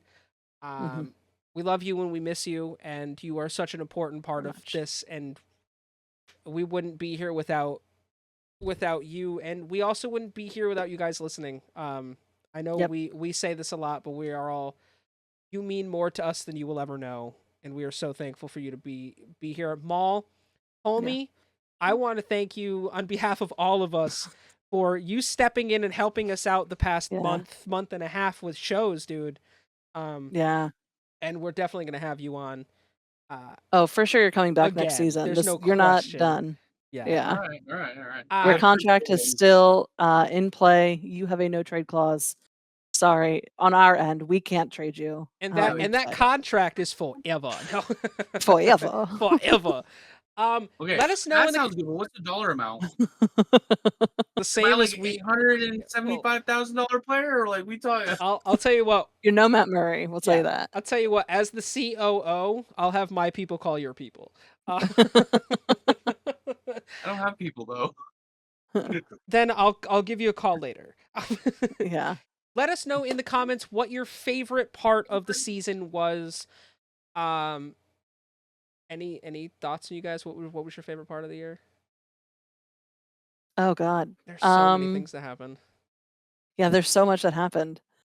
I don't know. My favorite part though is always just getting to say batshit crazy ass things. Um and and that just being okay. This is so much fun for me. Even on days like today where we have to talk about good news and bad Shit, news. yeah. I wouldn't want to do it with anybody else. Our team here is so incredible, and I just love it. I love getting to do this with my friends, and I love getting to talk hockey because I think it's, um, as much as it's such a big sport, it's still really a small sport when you consider Next to like the the sports NBA it has and the to. NFL. Yeah, Yeah. exactly. So it kind of feels like a tight knit community, and I love that.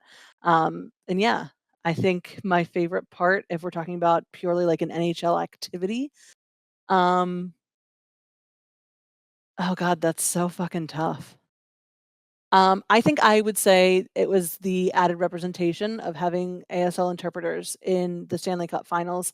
I think that was dope to be like paving the way for other sports for once on a good thing. So that was really cool, really special moment. Yeah. Maul? I'm not gonna copy you, even though that's a very, very good one. Um, my favorite thing happened at the end of the season, and it's a lot of the teams are reverting their logos back to, in my opinion, the better generation of logos. Yeah. Like How did they're I not not. talk about that on the pod? The I Anaheim Yeah. know. Ducks I'm brought back kind of the sad. fucking Mighty Ducks logo with a new uniform that is fire. And Yeah. conveniently, you're wearing a burnt orange shirt in I celebration of know. that. I mean, it Right, wasn't because the on new one's not in the mail purpose. yet. Yeah, trust Yeah, it me. was. The It was on second that purpose. shit is on the market, I will be Yeah. buying it. I'm gonna have to now that Dumoulin is gonna have his own shirt. Yeah. But I'm happy to see them get away from the simplistic, Yes. one-dimensional, two-color logos. It's just that's to me like amateur shit. Like I Mhm. want the complicated logos. I want the stuff that you're proud to wear in a jersey because it looks badass, you know? Right. And the Mighty Ducks, the Anaheim Ducks going back to that logo, it never should have left. You know, Yeah. the Washington Capitals going to the Screaming Eagle and the W. That's Yeah. freaking sweet. Yeah. The Maple Um, Leafs are staying the Maple Leaf. yeah. Honestly, But I it's would like, have to. I'm glad to see that. I know Yeah. I'm excited. It's nice to see the Kings back with an iconic uniform. The Ducks modernizing a classic and the Mhm. logo. If Timu Solani, who is a Hall of Oh, Famer and one of the greatest Ducks of all yeah. time, saw the jersey, goes, "This is awesome, man. This is so cool." If it Mhm. gets the Finnish Flash's fucking approval, I'm in. It has mine. Yeah. I'm in. Um, honestly, I loved the Big City Greens classic. That I love that they did it Yeah. again.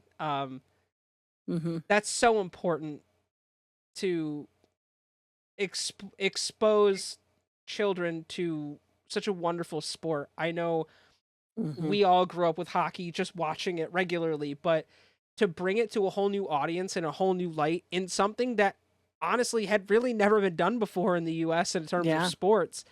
And now you're seeing other Right. sports do it, like the NFL has done it with Toy Story, and I believe the MLB did a game as well.